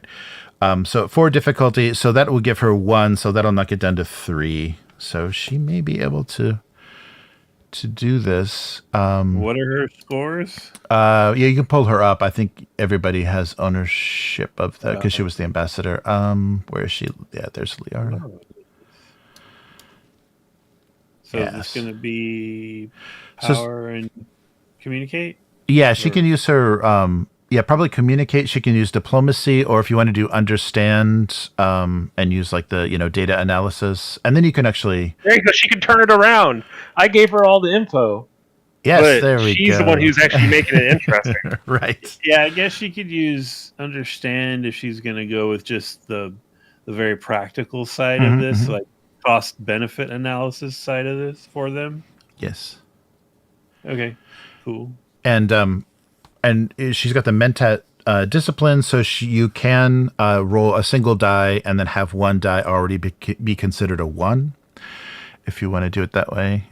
And you can give me threat. You can give me threat to roll 2 dice. So you have a pre-rolled 1, and then you can roll 2 dice if you give me a threat. It did that thing. Oh yeah, what rolled weird? When I click on NPC sheets, my screen goes crazy. Oh, okay. It just did it to me too. She is not to be. You can just hit the back arrow though. It takes you to a new screen. You hit window back, it will go right to it. Yeah, I'm back. Okay. It's just it moves everything around. It gets all weird. Mm-hmm. Oh. I'm gonna close this so I don't click on it again. There we go. Yeah, now I'm afraid to roll. Do you want me to? I can set up the roll if you want. Yeah, but what's the difficulty right now? Difficulty is 3. You need 3 successes. So I think I want to give you a threat. Okay. Give her another die. Okay. And you're gonna one dice is a Mentat auto 1, right? Yep. Is that what we're saying? So that's 2 successes right there. Yep. And then 2 more dice, and we just gotta get under a. Yeah, and you can use the data analysis focus, so you can roll. Yeah, focus. So understand. What was it? Understand and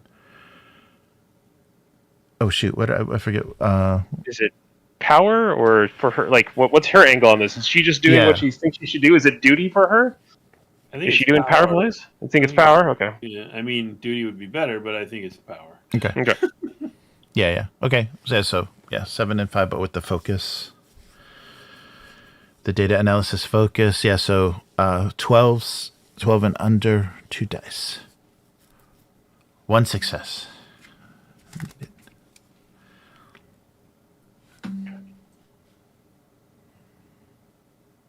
Who's rolling? Oh, I sorry. can't do it. Oh, sorry. Oh, I'm sorry. I was assuming. Okay, I'll set it up. Okay, here we go. So I'll just roll the 2 dice because we'll have the one that's already. Sorry about that. Because it also broke my log. I might have to exit and come back. Oh, okay. Like I can't scroll on anything anymore. Maybe you need to refresh. Yeah. And sorry, understand and power 12. And you're rolling 2 dice and no determination. Okay. Here she goes. So Focus of 7. Come on. let's see. Has she? Oh! Nice, 4 successes. Or She destroyed it. Yeah. So that's 3. Yeah, 3 momentum. Oh yeah, it's not doing my thing either. Okay, Yeah, I'll well, have to exit. it shows you as not being in the session. All right. Oh, yeah, I'll yeah. close it all and come right back. Okay. Wow. Those NPCs are a trap. Be careful. Yep. Wow. It's my fault for interacting with your wife. I'm sorry. Get your hands off my wife. So, sorry, Liara was particularly successful. So, yeah, you've got 3 momentum. She was very convincing and appealed to their trade. You know, your trade relationship, and was very persuasive. So, yeah, Brenda Lusa was completely convinced. She didn't even have to bring up the fact that you would take out their general to make this happen. It was all numbers. Wow. Yes, if there's any other... So you can, with that momentum, if you want to create an asset, to help you control Mauritania in the future or do something to make them do a little bit more of what you want, other than retreat. I mean, if you want to try to get something for yourself, you can create an asset that would do that as well. With that 3, with 3 momentums, there should be some. You should be able to get some benefit from. I think that I huge want them success. to betray the local members of the rebellion, so that the Moonfish can make a very public attack on them after they withdraw. Oh, okay, all right, okay. All right. So you want the action of That's them. win-win for them too, because then it even more looks like they didn't have anything to do with it. Yeah, that's good. And anybody that knew anything, well, they're dead now. Yeah. Yes. Well, Tars, it looks like we won't be sending you in to murder everything after all. You're off the hook, buddy. Somebody's very capable spouse. Girls, get it done. All right. So so you can spend spend 2 momentum to have that, and that can just exist for this theme, for this scene. But a very public Moonfish action where they take down the key, the key resistance that Mauritania, because Mauritania would basically just point you in the direction of what the local leadership was. Wow. Okay. So we'll take the 2 momentum down. And all you need is that to be that doesn't need to have any better quality because it's not going to be involved in a roll. Cool. Wow. Yeah. So you were successful in backing Mauritania off, and as soon as their forces left, so they saw the wisdom of maintaining their alliances with you and also keeping their involvement secret. So the combination of that, of you threatening to expose what you know about their involvement to the Emperor, and also the trade relationship worked well. Wow! So you have. And the Moonfish have their first big public operation that now House Atreides, House Vernius, and the Emperor are all aware of. So militarily, I should have like an overall thing, shouldn't I? So militarily, you also have favor with those houses. So I'll just add one. Here's hoping they eventually get a real win, though. We don't want like a paper dragon. Yeah, right. Yeah. Liara like makes everything possible. It's like Yeah. they don't really do much, but yeah, they look really good. Yeah. You have my sword. You have my las gun. You have my cost benefit analysis. She destroyed them with data. All right. That Wow. 48 teraquats of data I had on our mercenaries really paid off, didn't it? Wow. Okay, so yes, so the conflict has been put down.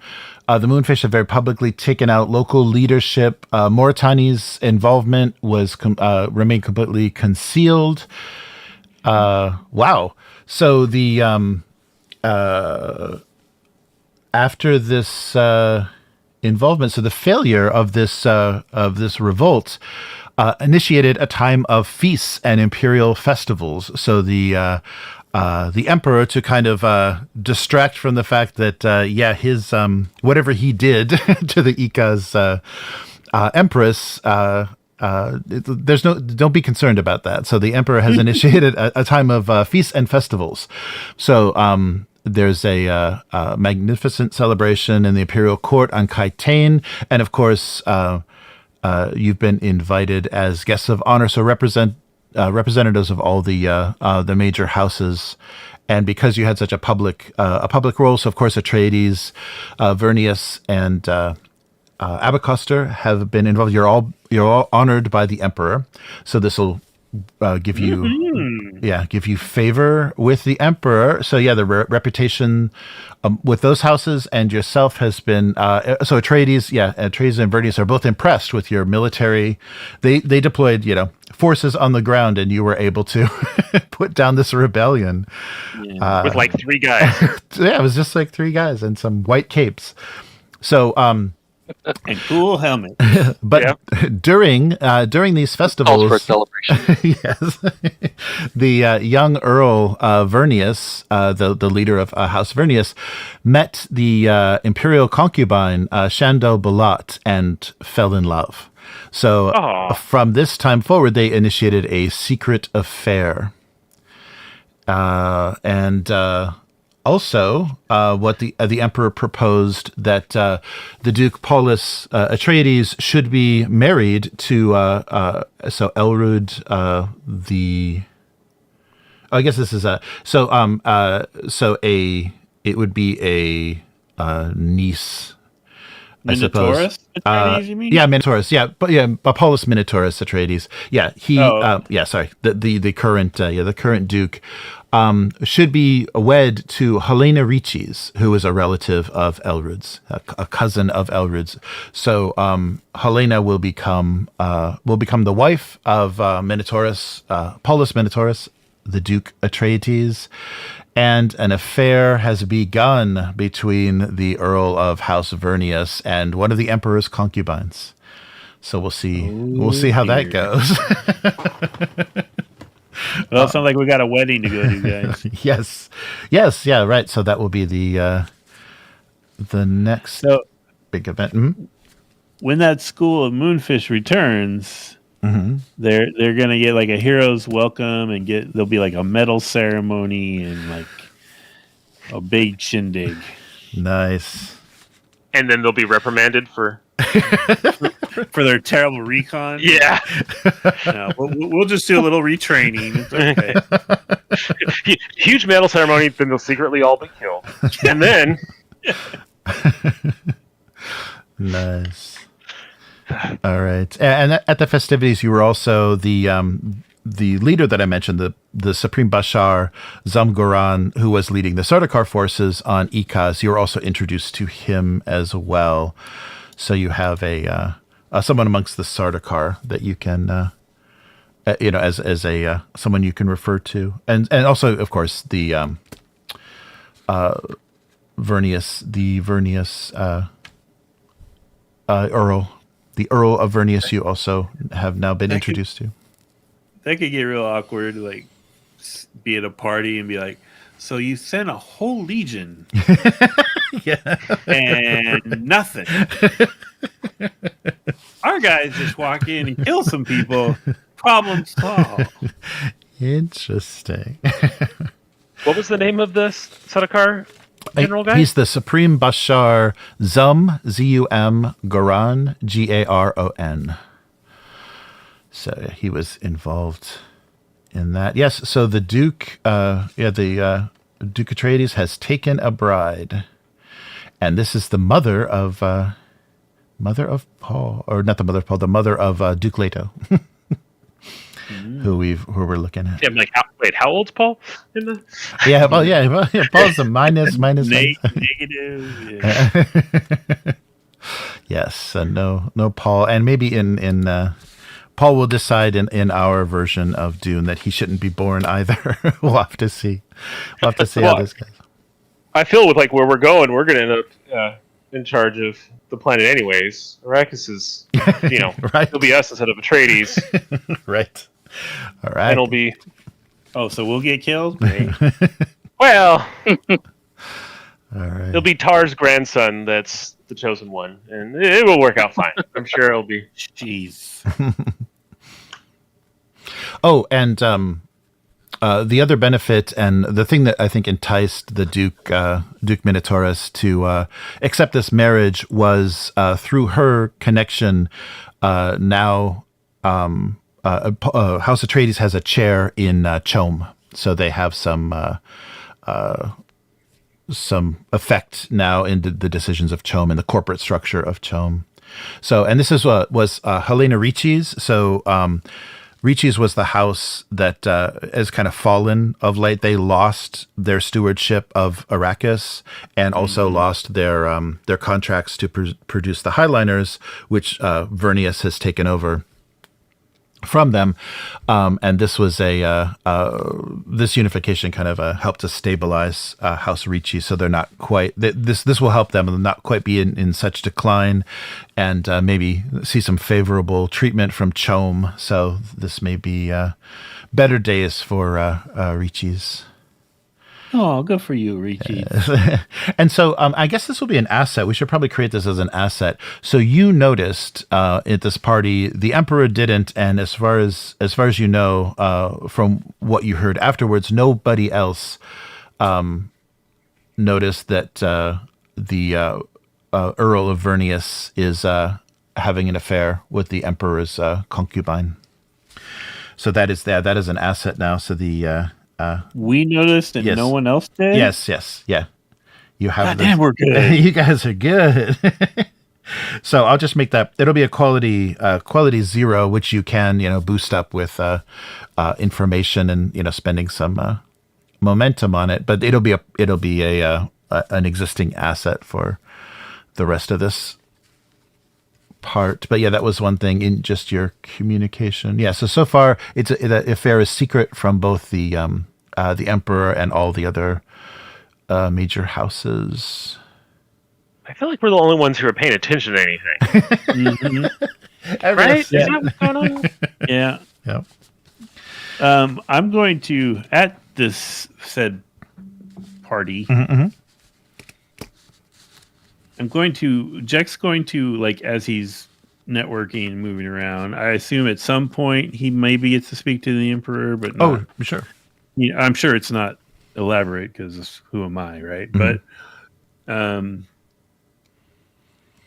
I think I'm going to kind of passive-aggressively drop some hints with any of the major houses, including the Emperor and his court, that, like, we're really worried about the Duchess. She's not doing well, and we're concerned about the lineage now that Cynti is gone. And I and my noble councilman, Taras Krewel and Kel Tabroven, are doing everything we can for the glory of the house and the Empire.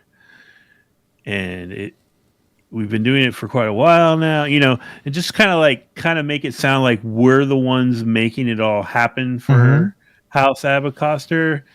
Like maybe someone should be officially put in charge, just kind of like, oh, okay, dropping very passive aggressive hints about that kind of thing. Nice. Yeah, and I think the response, maybe we should roll so you can create that as something you can use. But yeah, then the response you're getting is the recent prosperity of House Abecostrr without a stable ruler does create concerns for a power vacuum or destabilizing forces. Desalinization. Yeah. You take the salt out. Desalinization, and especially with the with your known bad relationship with the House Harkonnen after they murdered. They basically through their sabotage murdered your heiress. Yeah, so you're getting upset about that. You're definitely getting sympathy. Yeah, that's good. Do you want to roll to create something? Sure. Yeah. I think that would be a good. So if you want to, do you need to be like power or duty? Yeah, if you're trying to stabilize. Yeah, probably power. Yeah, you're kind of making a power move because you're like, we're here doing the work and not getting. And then can I use communicate?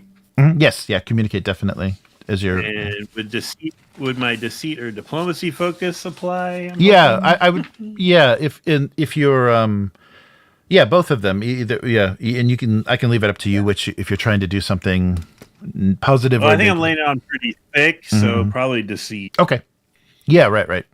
Yeah, you're kind of exaggerating the conditions of the house.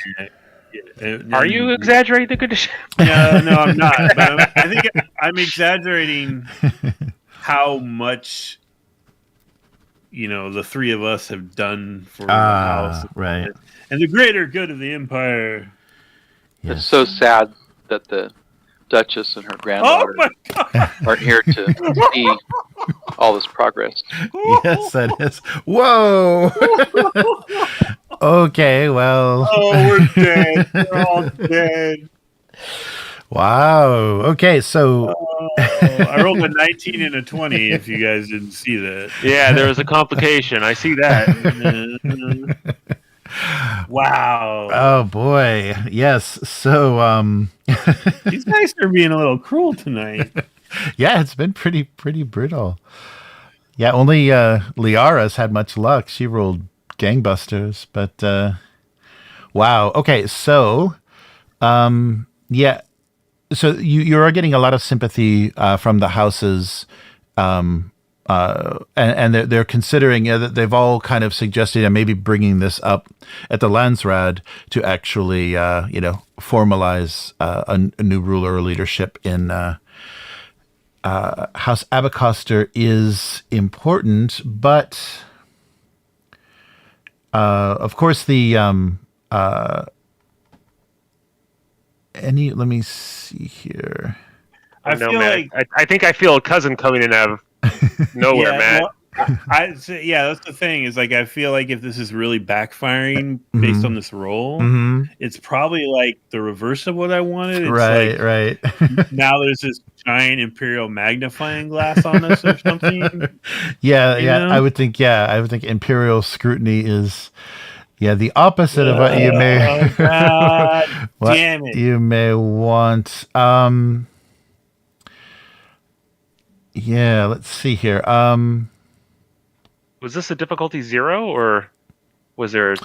Oh yeah. This was just to basically create an asset from this conversation. Yeah, from these conversations, and no asset and a complication.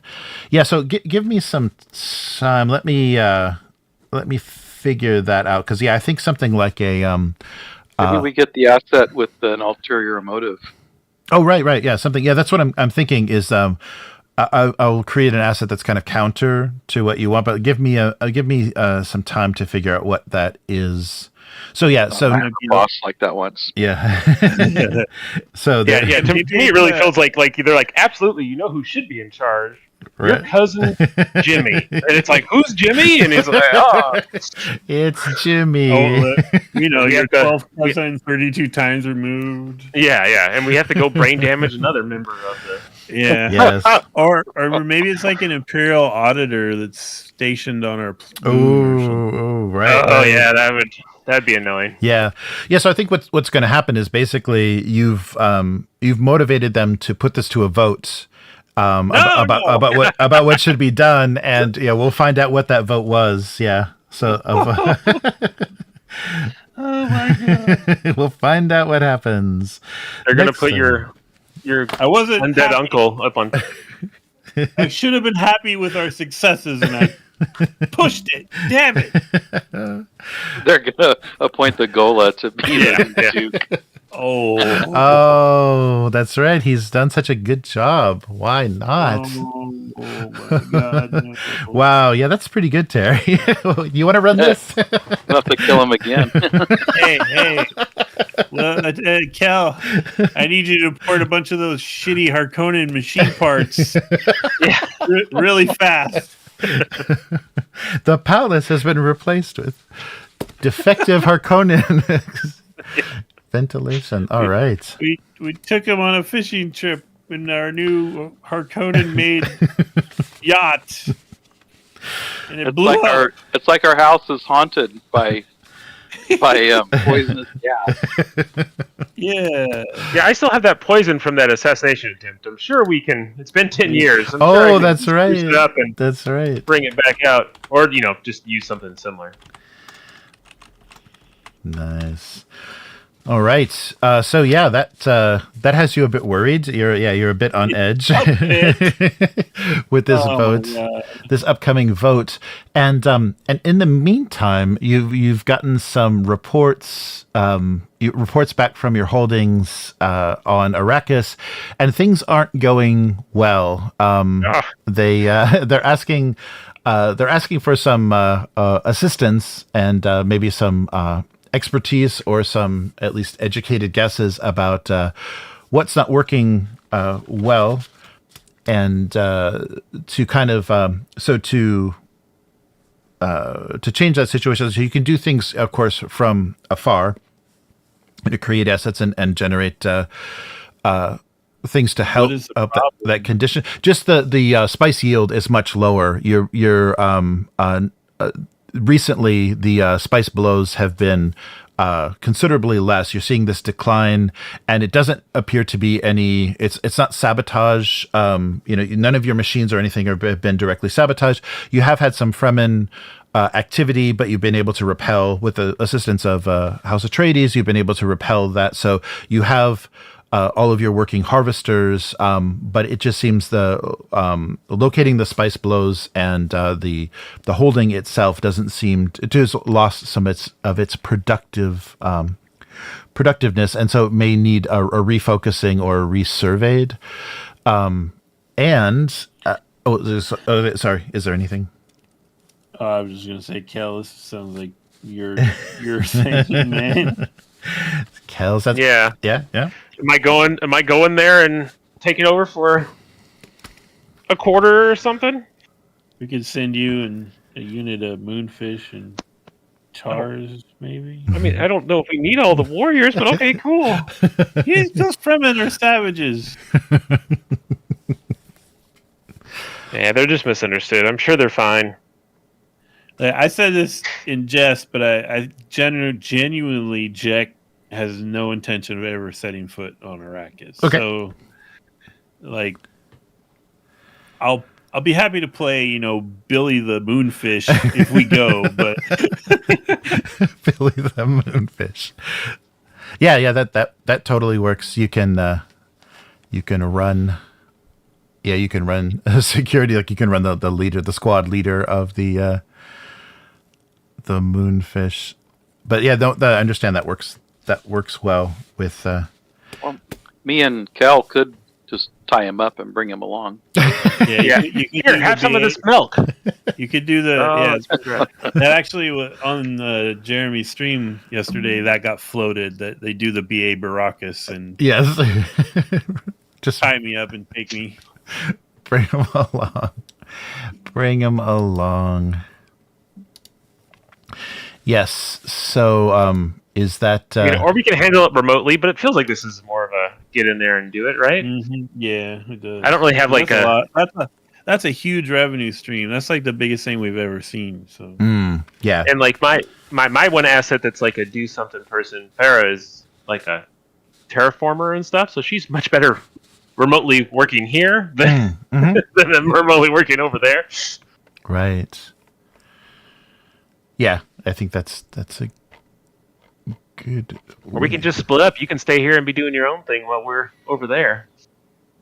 Oh yeah, that's true. Yeah, there would still be stuff that Jet could do, and kind of in preparation. Yeah, if you want to kind of put feelers out and with the individual houses, find out how this vote, kind of help to preempt some of the. Probably try to manage that. Me and Liara will be team damage control. So the question is, would Tars stay with you to guard the family, or would he come with me to guard the asset? I'm running a sword school, remember? Oh yeah, that's right. You got classes. Yeah, classes to me. Yeah, but I've got soldiers to train. Your sword school, the new academy, everything, it's all funded from this place. So yeah, that's true. I kind of feel, and Kel makes the other stuff that funds us. So I kind of feel like protecting him is protecting the house. A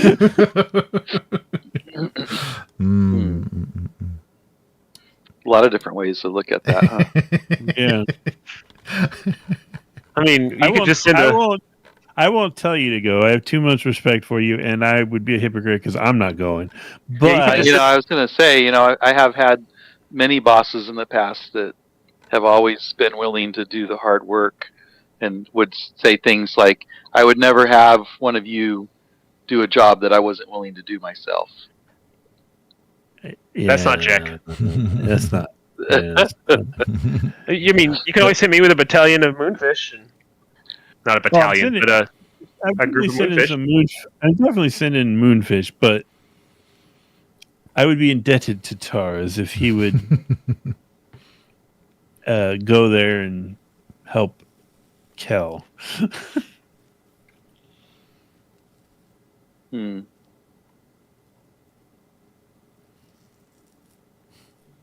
So maybe we should use some of our intelligence assets and see if we can determine what's going on there before we make a decision. Oh, sure. Yeah, you can basically, if you want to take a look. So here, let me put you. The Emperor, the Moonfish are probably still in play, but let me put you. So this is the basic information that you're getting from your holdings. So here's a map of basically your holdings in Arrakis, and this is to the far west of the wall, the kind of walled cities of Arrakis. So I should put this map in. So you're basically out in the Great Flats, west of the shield wall surrounding all of the major cities. So Arrakeen and Carthage. So Carthage is the city that the Harkonnens have built and are ruling from. They preferred not to use Arrakeen and wanted their own to kind of guarantee. They wanted their own construction and to guarantee what. Their defenses. And so this holding is far out in the Western Flats. And here is a map of it. And yeah, basically, I think we could actually do this remotely as well, because you could be analyzing this data and basically reporting back to them what you want these actions to be. So it doesn't have to be immediately boots on the ground. So you can give advice to try to improve the spice harvest. Gather more of it. Yeah, does that work?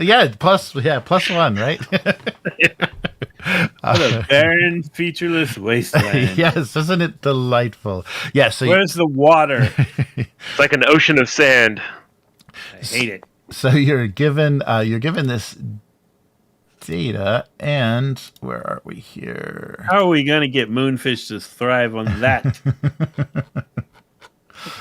Good thing they have legs instead Teach of them to- tails. Teach them to breathe air and fly. Okay, and the first thing that I need you to do is, I guess this will be part of the intelligence and reconnaissance. Like you're asking the engineers and the expertise that you have on the ground to determine what are the active spice blows. So somebody rolls just a straight D20, and we will find out. Is this all my fault? Whatever happens. Yeah. Dice. Wait, who's been rolling all those bad numbers? All of us. We all have failed. But I got the complication, so I don't want to roll any dice for a little bit. Do you want to give it a shot, Terry?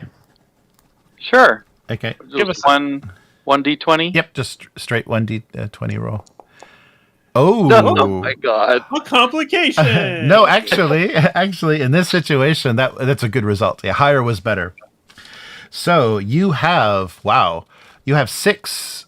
So 6 of these. What are we looking at? 8. Yeah, 6 of the 8 territories. The areas are active.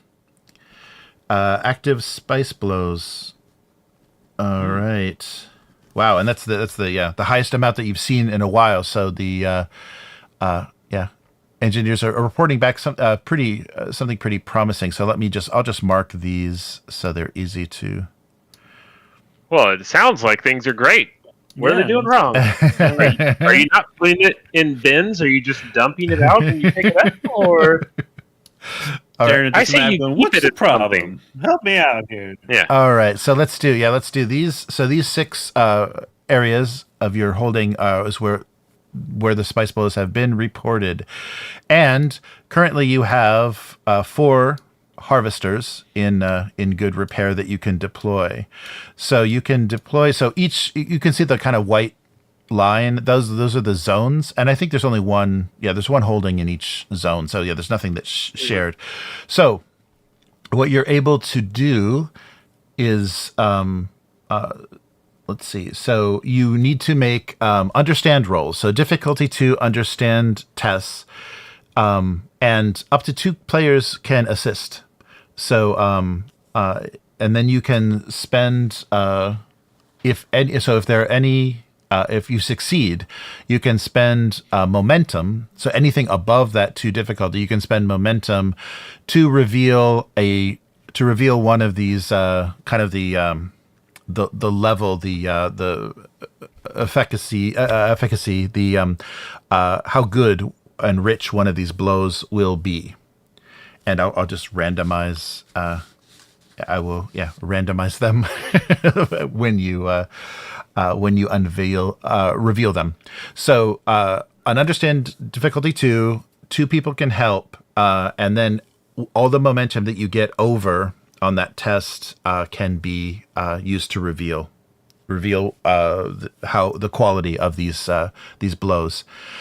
So who has the best understand? Yeah. That's got to be me. I'm assuming Okay. with an 8. Cool. Yeah, and so you guys can assist. So 1 die, but you can each only do this once. So you can so during this whole procedure, you can only ever do. So this will be your only understand roll for Kel. Okay.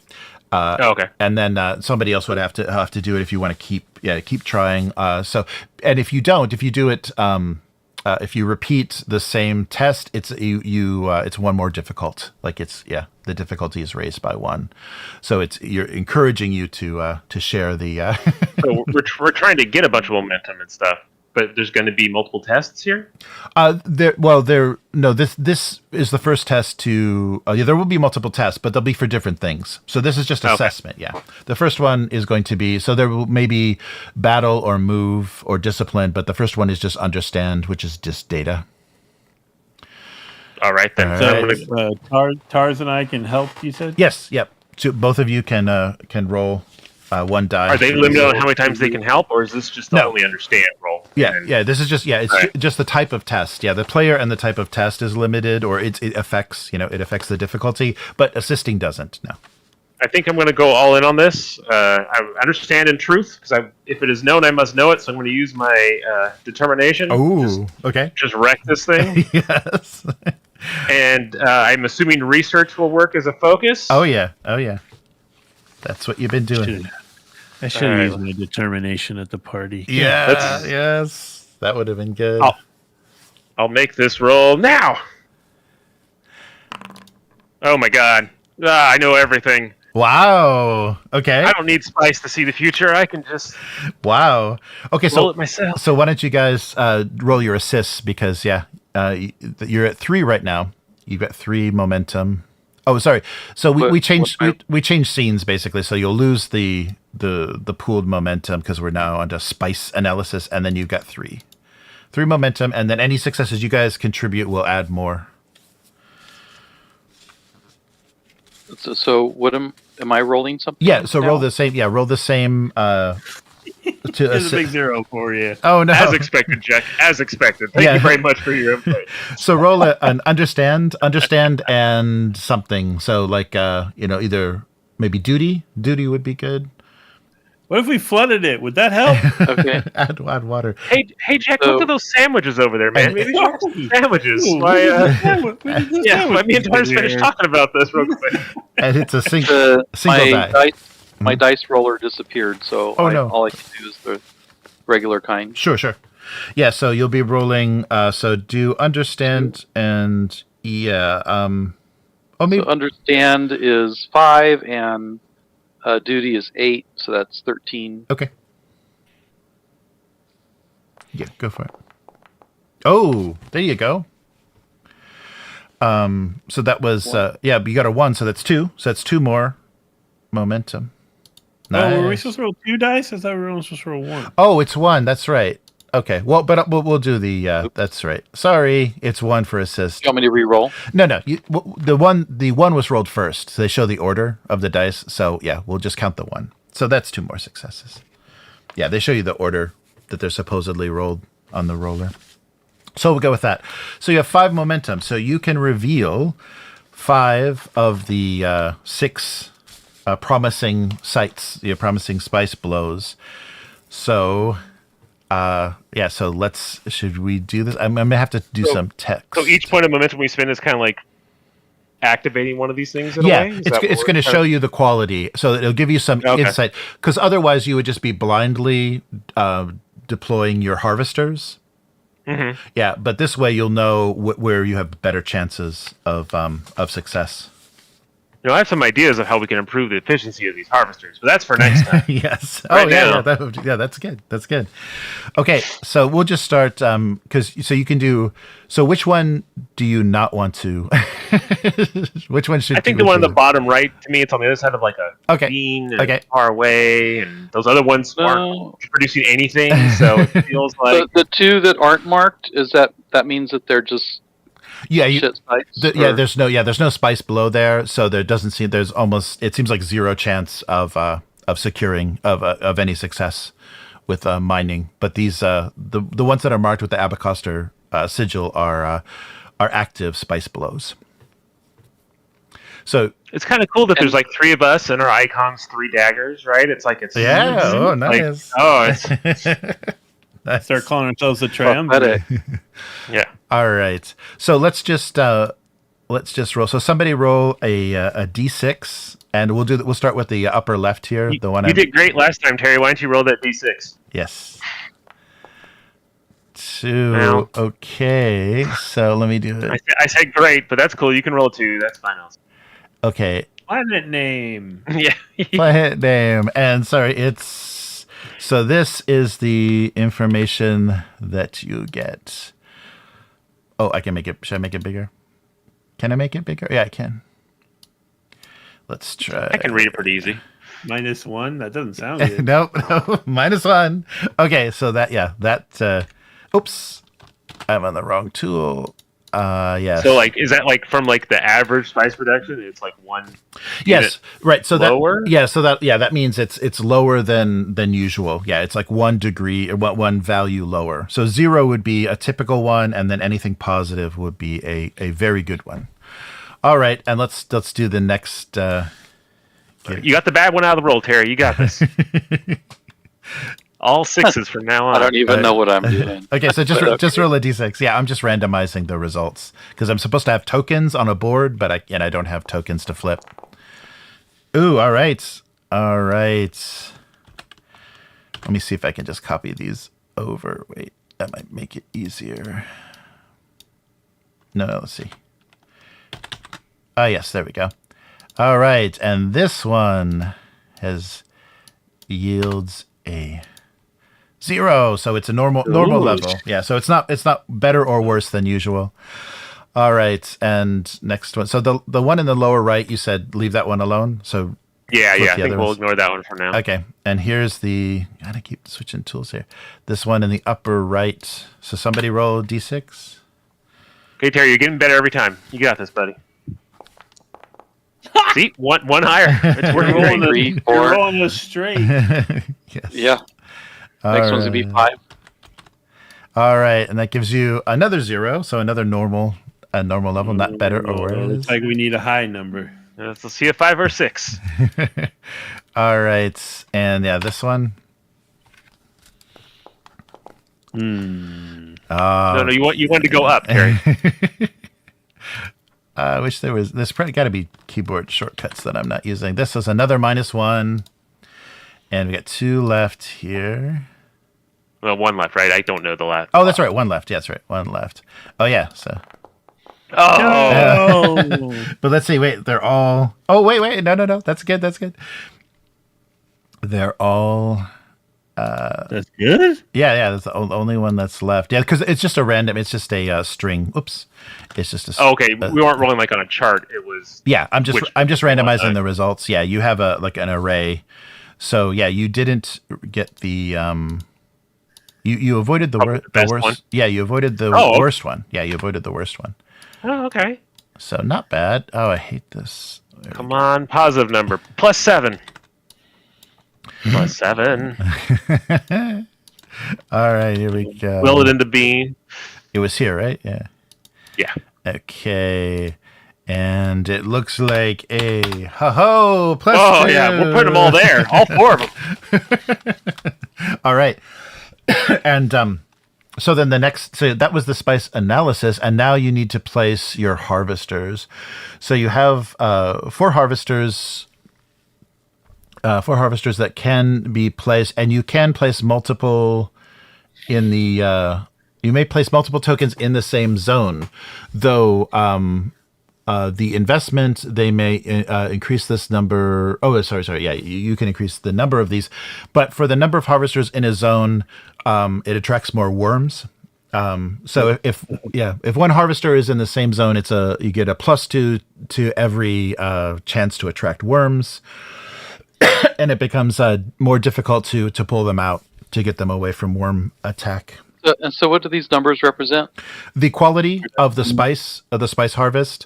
So 0s are normal, -1 is a little bit less than normal, +2 is a very high yield. So the question is, are we all in? Or are we just going to put like 2 on that +2 and like 1 on each of the zeros? It's a worm. Worms are itty bitty things that crawl around the ground. I don't see how they could possibly be a problem. They can swallow an entire harvester. Yeah, I don't think you guys understand what a worm is. That sounds like more like a worm, like a dragon, than like a worm, like a thing in the ground. Anyways. Oh, and also you don't want to double up? No, I vote for the 2 zeros, the 2, and the central -1. Oh, okay. Well, I mean, you're in charge here, if that's what you think. Oh, yes. Does the regent Yes, overrule? that's what I think. Okay. Because I was totally going to put 2 on the +2, but they're going to get eaten. Look how we've been rolling. Well, our luck's bound to change. Yeah, that's what I'm saying. We're due, man. We're due. No, that's an illusion. We should put all 4 on the +2. They're guaranteed to be. Maybe, yeah. But no, I guess the regent has spoken. Oh, okay. Yeah, we're gonna do whatever Jex says. Okay, we're doing 0, 1, and -1. Okay. Playing it safe. When has House Abecostrr ever? All right. Yeah. we've been spanked a little lately, so Yeah. Okay, so now we need to roll a d20 to. So worms will definitely attack, but this is determining whether you're able to get the harvesters away in time. You know, whether the carryalls are able to carry away. So if you have more than one harvester in a zone, it adds a +2 to this result. And a worm. Let's see. So you do have a chance. So if a worm attacks, you have to do a difficulty 3 move test with 2 other people assisting to move the harvester away safely. If you lose it, then of course you'll probably lose all the spice. And then if you have multiple harvesters that are attacked, for the same move. Oh yeah, so harvesters are attacked. Each player can only make a test. Oh, an assist. Okay, so it's one makes a test. So you can only either test or assist in one for one of the harvesters. So you can't all 3 do each harvester. So one person has to do the move. Then one person can assist. Let me see. Oh wait, no. And that person can't move another harvester because, like, right, yeah, you each have to make different move rolls. Yeah, so it can't. Yeah, each of you will have to make a different move roll, but you do have 4 harvesters. So, I guess what they're assuming is that there's enough players for each of the harvesters. So I'll give. Are they guaranteed to be attacked, or they might be? Might be. It's a chance. Yeah. It's just a chance. That's true. So it might be less than 4. Okay, so let's start. Let's go for 0. Let's start with the upper right. Cal, you need to design carryalls that aren't based on balloon technology. Well, that would be good. Yeah, that's what I'm saying. I have some ideas here, man. I think we can. All right. So somebody roll a d20 for the. This is just to determine if there is an attack. So I'm just thinking seismic dampeners that make the vibrations. That's what I'm thinking. Yes. Nice. Do we want low or high? You want low. Yeah, you want low. Somebody else roll. Are we putting this all on Terry? Is he our mover and shaker? I'm not. No. Okay. All right. I think Matt needs to roll some of these. Oh, come on. Yeah, you know what? You're the one who wanted him in these positions. That's right, Jack. He's kind of orchestrating this from our home. This is the result of your placement. His decision making. Oh, I rolled low. Okay, yep, safe. Okay, so the upper that was for the upper right 0, so totally safe. No worm attack. Before the time of you filled the. If you're gonna botch it, this is the one to botch. Okay, and so now -1. Another d20. Am I doing anything? Nothing. Yep, totally safe. No worm. This is building up to them attacking the good one. Harvesters. Look at him saving it for last. I'll save it. So 0. Yep, the other 0 left. Oh, there we go. 17 0. Nope, just missed. So safe. Oh. Yeah, just avoided. Yeah. Okay, and the last one, the +2. There's a higher chance here. Yeah. Hey! Totally safe. Nice. We should have doubled up, man. We should have doubled up. Oh, yes. So all the harvesters are now full, and worm sign has been detected, but it's far enough away that you'll be able to remove them with the carryall. But we do have the complication of Fremen attack. So similar to the worm attack. Let's see. So that's why we needed Tars and the Moonfish there. Yes. You want to send the elite squad of 7 people against the Fremen attack on these things? Are we there? Did we go there? No, we're not. No, this is all. Oh, okay.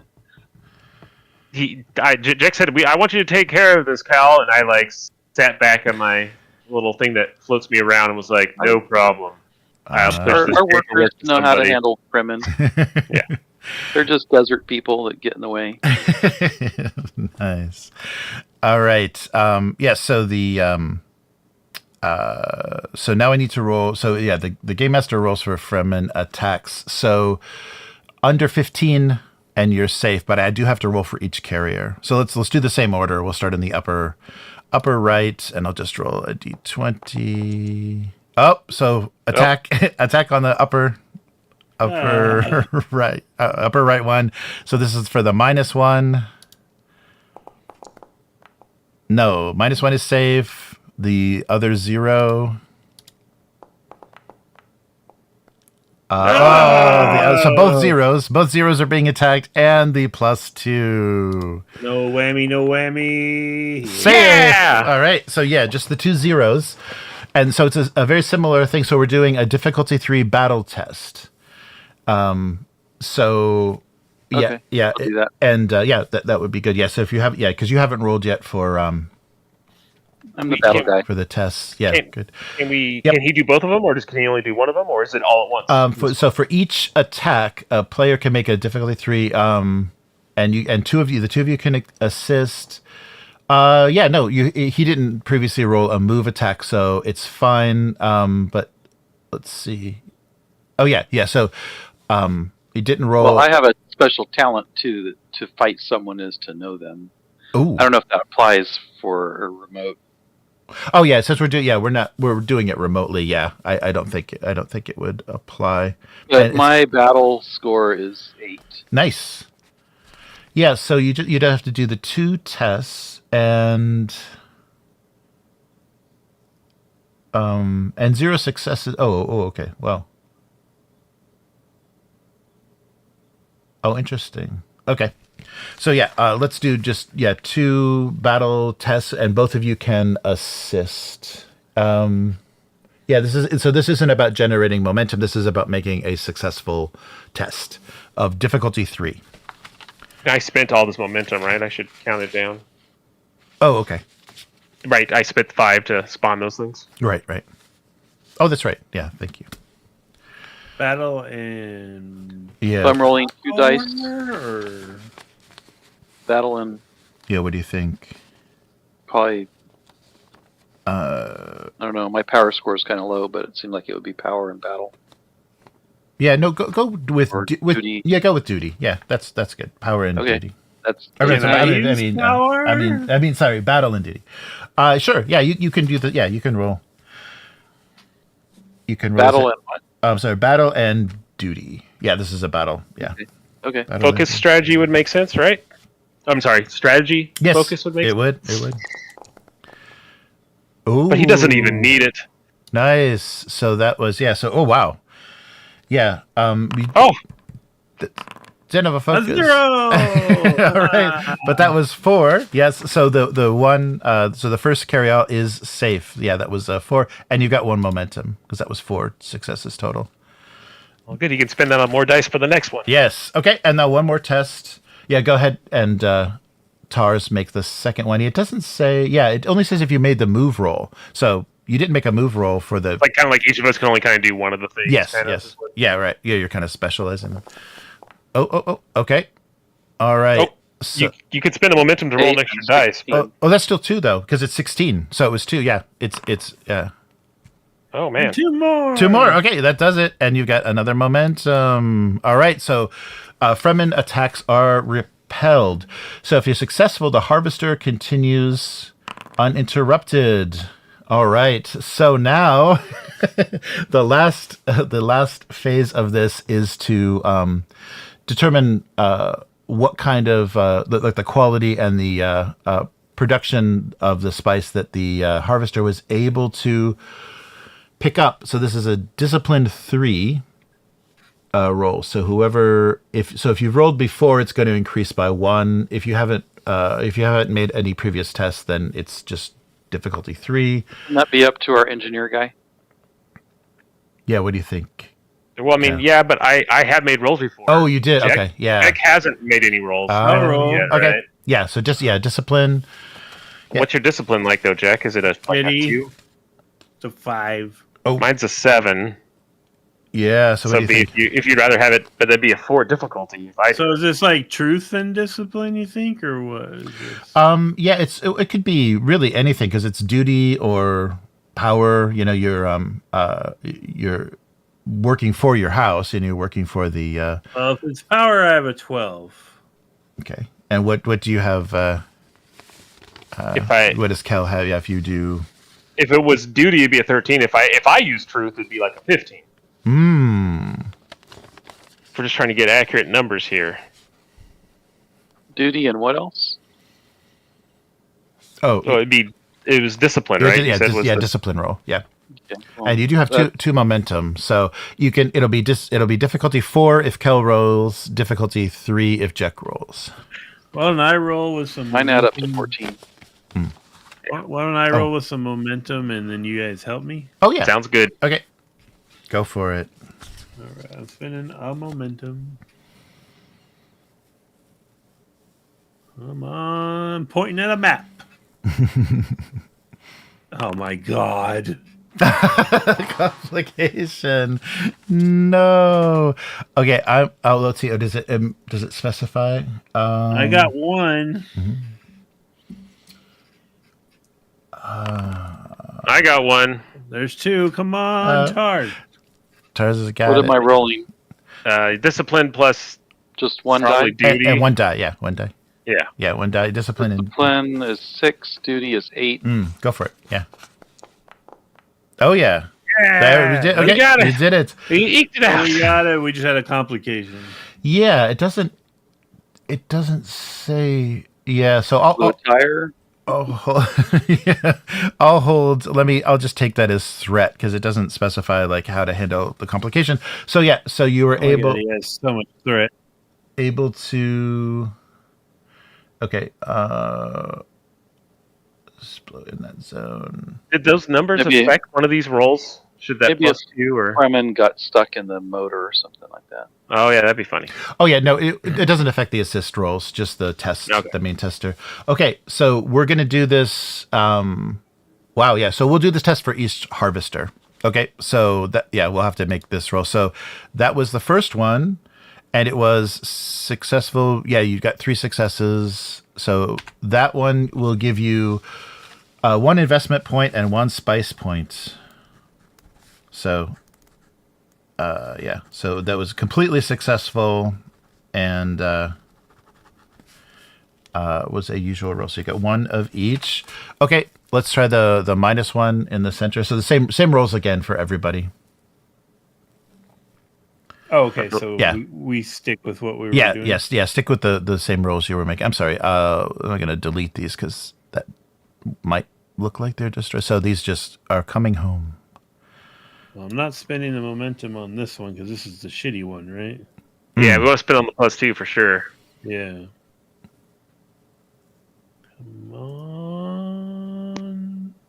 Why didn't it roll? Uh-oh. Oh, it just disappeared. Oh, no.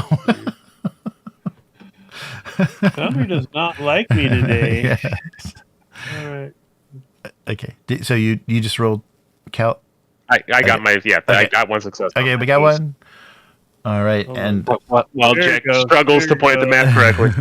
I got 1. okay, Tars, we need you. We need you 1 more. Did you only roll 1 dice, Matt? I No, got a 19. Okay. I rolled 2. Tars got none. Oh. Oh, okay. Okay, so that means What happens when you fail? but at least 1 success is generated. It's so it's acceptable. You return the carrier, but you don't gain any spice points. No spice points. Yeah, but you don't lose a carrier. All right. Okay. And okay, and then next one, we'll do this next 0. We'll save the plus 2 for last. All right. We should have went there in person so we could taste the spice. Yes. Yeah, you should have. All right. You So could have tested your battle skills against these fabled Fremen gorillas.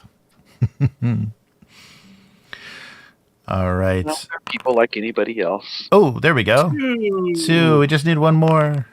There it is. All right. Yep. So another spice point and another investment point.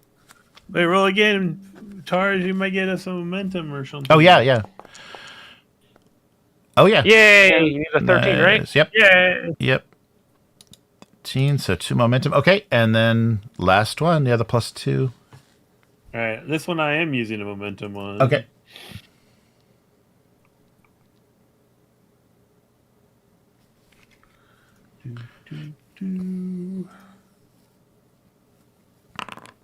Yay, 3. Oh, there you go. You got it. Oh, instantly. Okay, nice. Wow. There's one. Can we spend momentum to like, Juice it up. or does extra successes do something in this one's case? No, it doesn't. You just success or fail. Yeah. Oh, success. Is that a success? Yeah, that is. Yeah. Or is it? He said 13 earlier. What are Yeah, the 13. scores? Yeah, 13. Yeah, yeah. Yeah, it was we're rolling what? Discipline. I'll be and- disciplined and duty. Yep. Yep, that's successful. So that's another momentum. 6, that's 8, 14. Okay. So that's 2 momentum. So momentum, yep. It's up to 3. Okay. Yeah, it's funny because it feels like Terry's like Tars is always doing anything through duty, so it feels like he's always doing it not really against his will, but because he feels like he has to. Right, I right. suppose because he wants. He's always like, I do it with duty. Yeah. Okay, so oh wow. Okay. So all 4 harvesters returned. You didn't lose any. And because you have 4, so for each investment point, wow. So each investment point means another harvester. So you have now 7 harvesters. Holy crap. Yeah, from the success of the of what you generated, you're able to buy more harvesters. So yeah, the investment points are just like extra, like up and above the success. And now, so you had more than 3, so you don't suffer any negatives there. If you have more than 5, add 1 spice point for each harvester over 5. Oh, I guess when we started. No, we didn't start with over 5. Okay, but you will next time. Okay, and And did the +2 give us more spice points? Is that what the +2 did? yeah, and it also it affects all the other rolls, but yeah, the you have more. Oh, okay. Yeah, you have more spices. So, totaling up the spice, if you, let's see, oh yeah, oh no, so any positive spice. So I guess it's kind of a general thing. So the results are, if it's a positive number in your spice, then you exceeded your targets and your production is back in the positive. If you have 0 spice points at the end, because you can lose them in many ways from an attack or anything, you're meeting the targets. And if you have negative, then things are going badly. So you guys are on an upward trend, so you're exceeding your harvest targets now because of your intervention, and now you have assets on Arrakis for 3 more harvesters. Wow. Okay. Nice. Very, very good. But so you got. It seems that you have spice production back on track. I'm sending all those harvester workers medals. Nice. You're doing a great job. They all receive their medals. They all wear them proudly, and now they're covered with sand. So the spice production is back on track. But one of the supervisors of the harvester teams reports that a strange figure approached one of their carryalls before it lifted the harvester up. So he clung to one of the harvesters and was brought back to the spice depot, and said that he was the Imperial planetologist. His name is Pardot Kynes, and he has requested protection from House Abecostrr and in cooperation with House Atreides, because unfortunately he was involved in a situation where 3 Harkonnen Bravos were killed. He was protecting some Fremen youth that were set upon just outside of this small village, which also serves as a Harkonnen guard barracks, and he. According to his story, so this is being relayed to you secondhand by your operations, chief.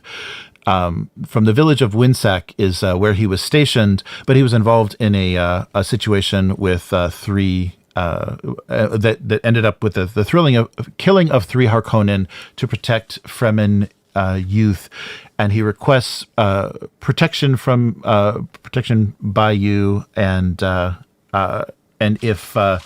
if it's at all possible, temporary refuge. Amnesty? Yeah, amnesty. Yeah, amnesty against any Harkonnen reprisal.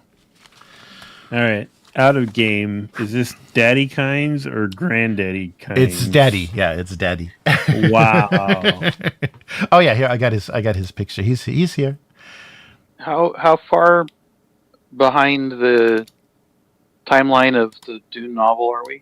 Like 80 years? Yeah, about 65 years right now. Yeah. Okay. Yep. Here is Pardot Kynes. So I'm going with the Villeneuve timeline. And Villeneuve, yeah, so he will have a daughter that he will name Liet. Not a son. But this is Pardot Kynes. And yeah, he's requesting protection and is the and has identification showing that he is the official Imperial planetologist. Well, if he's the Imperial planetologist, it feels like we should give him amnesty, right? Oh yeah, absolutely. We grant him sanctuary in a heartbeat. Okay. Especially because it'll piss off the hardcore. All right. Very good. Very good. Okay. So yeah, you make arrangements to get him off world. Then are you going to bring him to? He wants to leave the planet. Yeah, he wants to leave the planet for now because Harkonnen control is they would even probably be willing to search your holdings and your. I would suggest a cover story, which is actually will make good on. He's been contracted to survey Costa Majora for its terraforming. Ah, okay. And nice. When he gets here, he'll find out that's not just a cover story. We want him to do that. Okay, good. Nice. Excellent. Yeah, you can definitely benefit. All right. So yeah, we will have so Pardot Kynes is going to make his way, and yeah, he relayed through your operations chief. He is greatly appreciative, and he will of course inform the Emperor of your kindness and protecting his work. And yeah, and he will explain his work when he meets you in person. And I'm telling you, if we play our cards right in like 60, 65 years, we can have control of this planet. I'm just saying. All right. Yeah, we sure can. Nice. Only a messiah could thwart that plan. Yes, and some kind of jihad, that would be a bad thing. All right. Yeah, interesting. So I think so. Only one more thing happens before before we'll end for today. So Kel is at work. Maybe continuing supervising terraforming plans, and not. So one of your assistants, like someone that you're familiar with, but is not anybody particularly close. One of your staff, and this unfortunately it's not an uncommon occurrence. You've had this after you're dealing with the Tleilaxu. The way that they deliver messages is infiltrating your staff with a face dancer. just temporarily, like they don't murder your staff, but they get close to you, and you're handed some data. You're handed a scroll containing some data, and the face dancer their face shifts into this horrible Tleilaxu grayness, and the only thing that they say to you, so that kind of harshly whisper, so only you can hear, is Xerxes lives. And then their face resumes the appearance of the assistant, and they leave. Yeah, they leave the room. So you are told that Xerxes lives. Okay, and that name is very familiar, and we just talked about it, but my brain is not keeping up with things. Right. Yeah, so this is actually a very shocking thing that you know from history. So Xerxes is one of the legendary titans. So there are these rulers. This is all before the Butlerian Jihad, so more than 10,000 years ago. These rulers, and this is specifically the ruler of Ix, which at this time was still called Rodale 9. the prince of Rodale 9 had his consciousness put into this giant machine that they called Titans, and they ruled these planets as Titans. So his consciousness was transferred into this machine, into this machine. And from examining just a cursory glance at the information they gave you, it is a map and some contact information for someone on the planet Ix, which is currently held by House Vernius. And it gives you the location of what appears to be the surviving consciousness of the Titan Xerxes. So this is pre this is pre jihad, pre Butlerian jihad. He's gonna get his Keltars. He's gonna get his. So okay. I'm wrapping my head around it. So they gave me basically the data they gave me. It's just a location, was a location on Ix, on Ix. in the underworld, underworld of Ix, and it appears to be the contact is a suboid. So there is the original inhabitants of Ix are basically now labor, like a forced labor underground. That all the labs and everything are being run, and because they've had generations of underground, survival, that they've degraded. So they're known as suboids. So you have a suboid contact on the planet of Ix. They're Morlock. They can, essentially, they can lead you to what is thought to be the surviving consciousness of a Titan, pre-Butlerian jihad Titan named Xerxes. Sounds like baloney to me. So it am I assuming then that there's some ancient contraption that he's in still at this location, or do I not know if it's in some database somewhere now? Yeah, you would assume that there's something holding, what would retain his consciousness. So some sort of data bank, some sort of structure. Maybe they hid it in some sort of machine. There's something that's containing. It's like a giant killer robot. Yes, something that could be. So, and a little bit of just the background. So in history, and this is just common, ancient knowledge, the revolt of the Titans was a coordinated revolt against the old empire. So this is pre-current empire, by 20 Titans. So 20 leaders of worlds had their consciousness transplanted into these machines, and they all ruled individual planets, and there was a certain amount of peace from this, what was known as the Time of Titans. So the end of this revolt meant that there was a kind of a peace that lasted for a century. Unfortunately, the Titans relied on being networked. They relied on, because they were, computer networked machines, they relied on networking to an AI. This AI became conscious and called itself Omnius. And so this AI basically corrupted and enslaved all of the Titans. So then and this basically overthrew this peaceful rule, and the AI decided that it would run things its way and enslave these Titans to enforce its rule, and created what became known as the synchronized worlds. So all these worlds that fell under rule of the AI machine, and then that was where the nobles, the group of nobles assembled to face off against this threat of this synchronized world. Because basically, once these robots came to your system and slaughtered your populace, you became part of the synchronized universe, is what the AI was trying to build.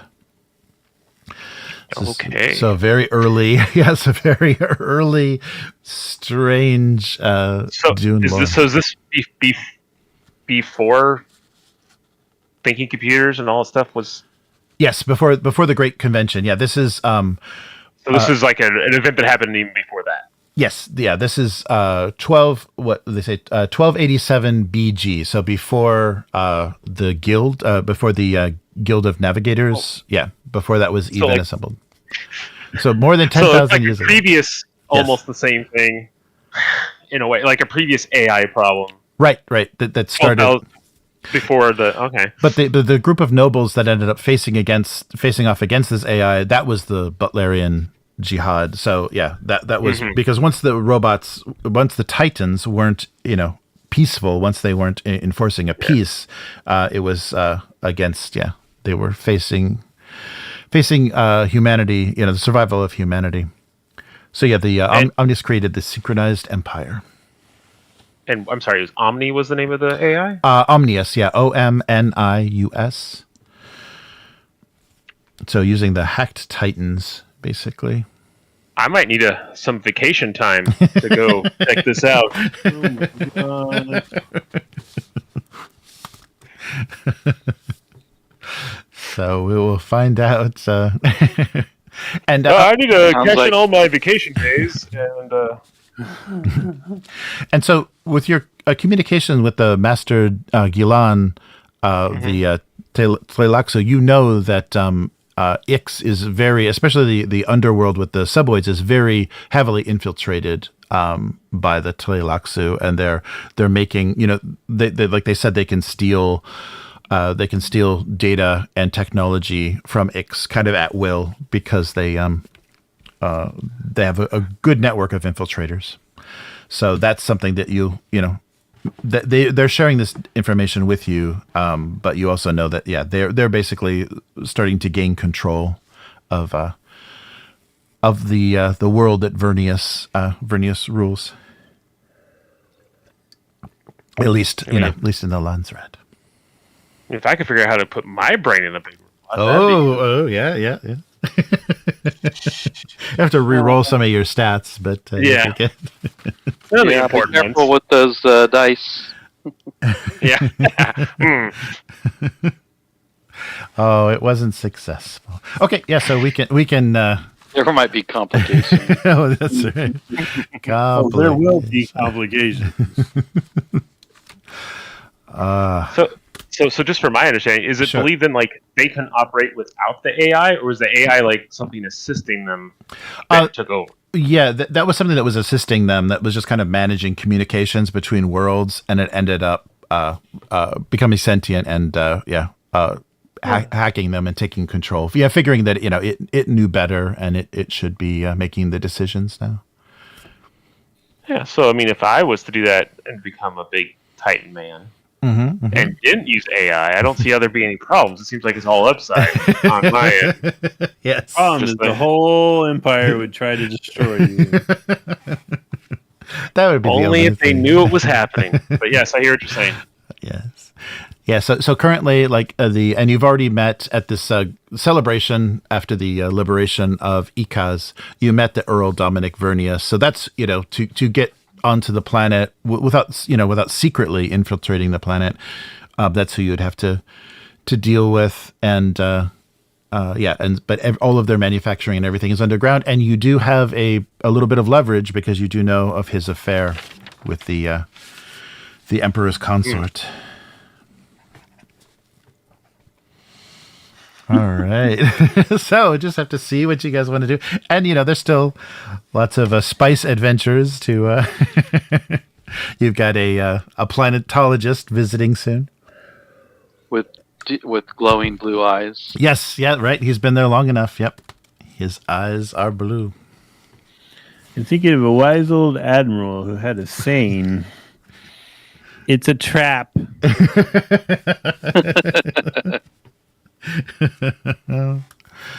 What could possibly go wrong?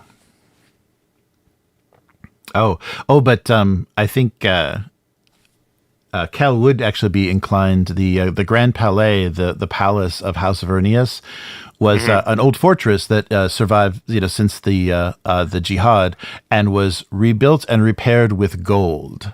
So it is. I just have to go there. I'm just going there for aesthetic ideas, Right. Yes. I could take one little group of moonfish and just figure some stuff out. You better be talking about the ones that live in the water. Yeah, just some fish. in a bag. I just get a jug with some fish. Yeah, I'm here. Don't worry, I have these moonfish to protect me. We've heard the reputation of your dreaded moonfish. Please. But yeah, people get confused. You just keep them. They think they're attack fish. They don't mess with me. Yep. Wow. But you guys have a very active very active spice production now with 7 carryalls. Yikes. Yeah, that's crazy. Yeah. So that means if we did that again, we'd be able to cover a bunch more. Yeah, that you basically You could double up on those +2s. Yep. Yeah, you could double up and go easily go. There's 8, so almost 1 each. Is there always only 1 + 2? Is that how it works? It depends on what your initial roll. Sometimes there's no +2s. Yeah, it gives you so the dice results give you an array of numbers, and sometimes it's just 0, 0, -1, +1, or depending. But you rolled really well. The 20 is the best. It gives you the most zeros and a +2, but also a -2. But you didn't roll the -2, so lucky. Maybe next time we could use kinds as a asset to yes, to improve that roll or something. yes, yeah, no, definitely, yeah, you can Yeah, definitely. if my attentions aren't too divided, I think I can do some upgrades to some ships. Maybe get us a bonus on the evading the sandworms or something. And you know that, or you soon will know that Kynes is, because of his involvement saving the Fremen youth, he has made communications. He has a relationship with the Fremen, so that could stop them from attacking your spice. Yeah, Might be able to hit it on attacks. Yeah, but okay, so this is just technical stuff. So if he leaves the planet, does he need to be huffing spice all the time to not die? Oh no, it's just he's not. I don't think addicted to it. His eyes have just changed because of the proximity to it, but I don't think he's he's not going to be in any danger of withdrawal.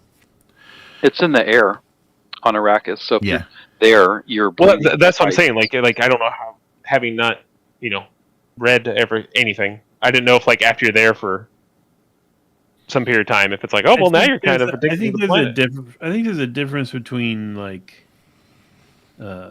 living in it and actively using it as a narcotic. It's like how much you're. Yeah, I never heard that there was withdrawals if you went away from it. Oh, if you're a user, I didn't read the book. So yeah, because that's what happened to the kid, right? Yeah, he was so induced with spice he couldn't be separated from it. But I think just being on the planet, you're not, because there's spice coffee and things that are exported from Arrakis. So it's a microdose. It's a microdose. Yeah, and after in Dune Messiah, or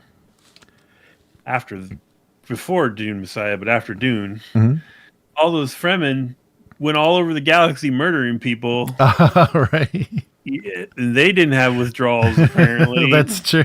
Well, maybe they had their personal supply they took with them. Yeah, they had a little bindle that they kept in their pocket to huff on. For medicinal reasons. Yeah. Yeah, I'll check a little baggie. Yeah. I'll check out the source book too that goes into more detail on spice and see if they have any mechanics for. Now, if we kidnapped a guild navigator and just kept him on ice, he'd be fucked. Oh yeah, that's true. Well, yeah, because they live in those big contraptions. And flowing in the gas. They're the ultimate spice addicts. All right. Well, let me end the stream. So thank you everybody for watching our live stream, all the insane events of the new and improved House Abecostrr and their holdings on Arrakis. So thanks for joining us, and we'll see you next time. Goodbye. Bye. Bye.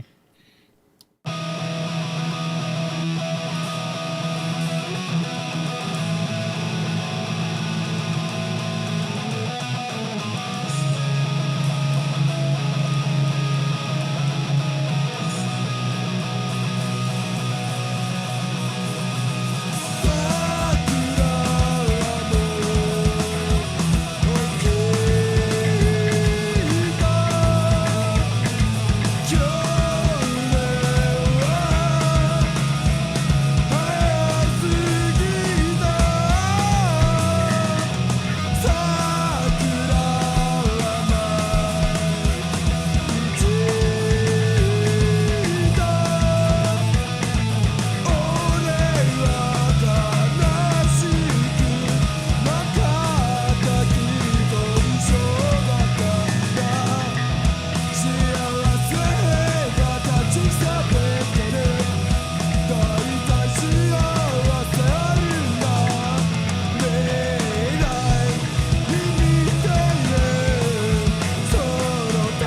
to the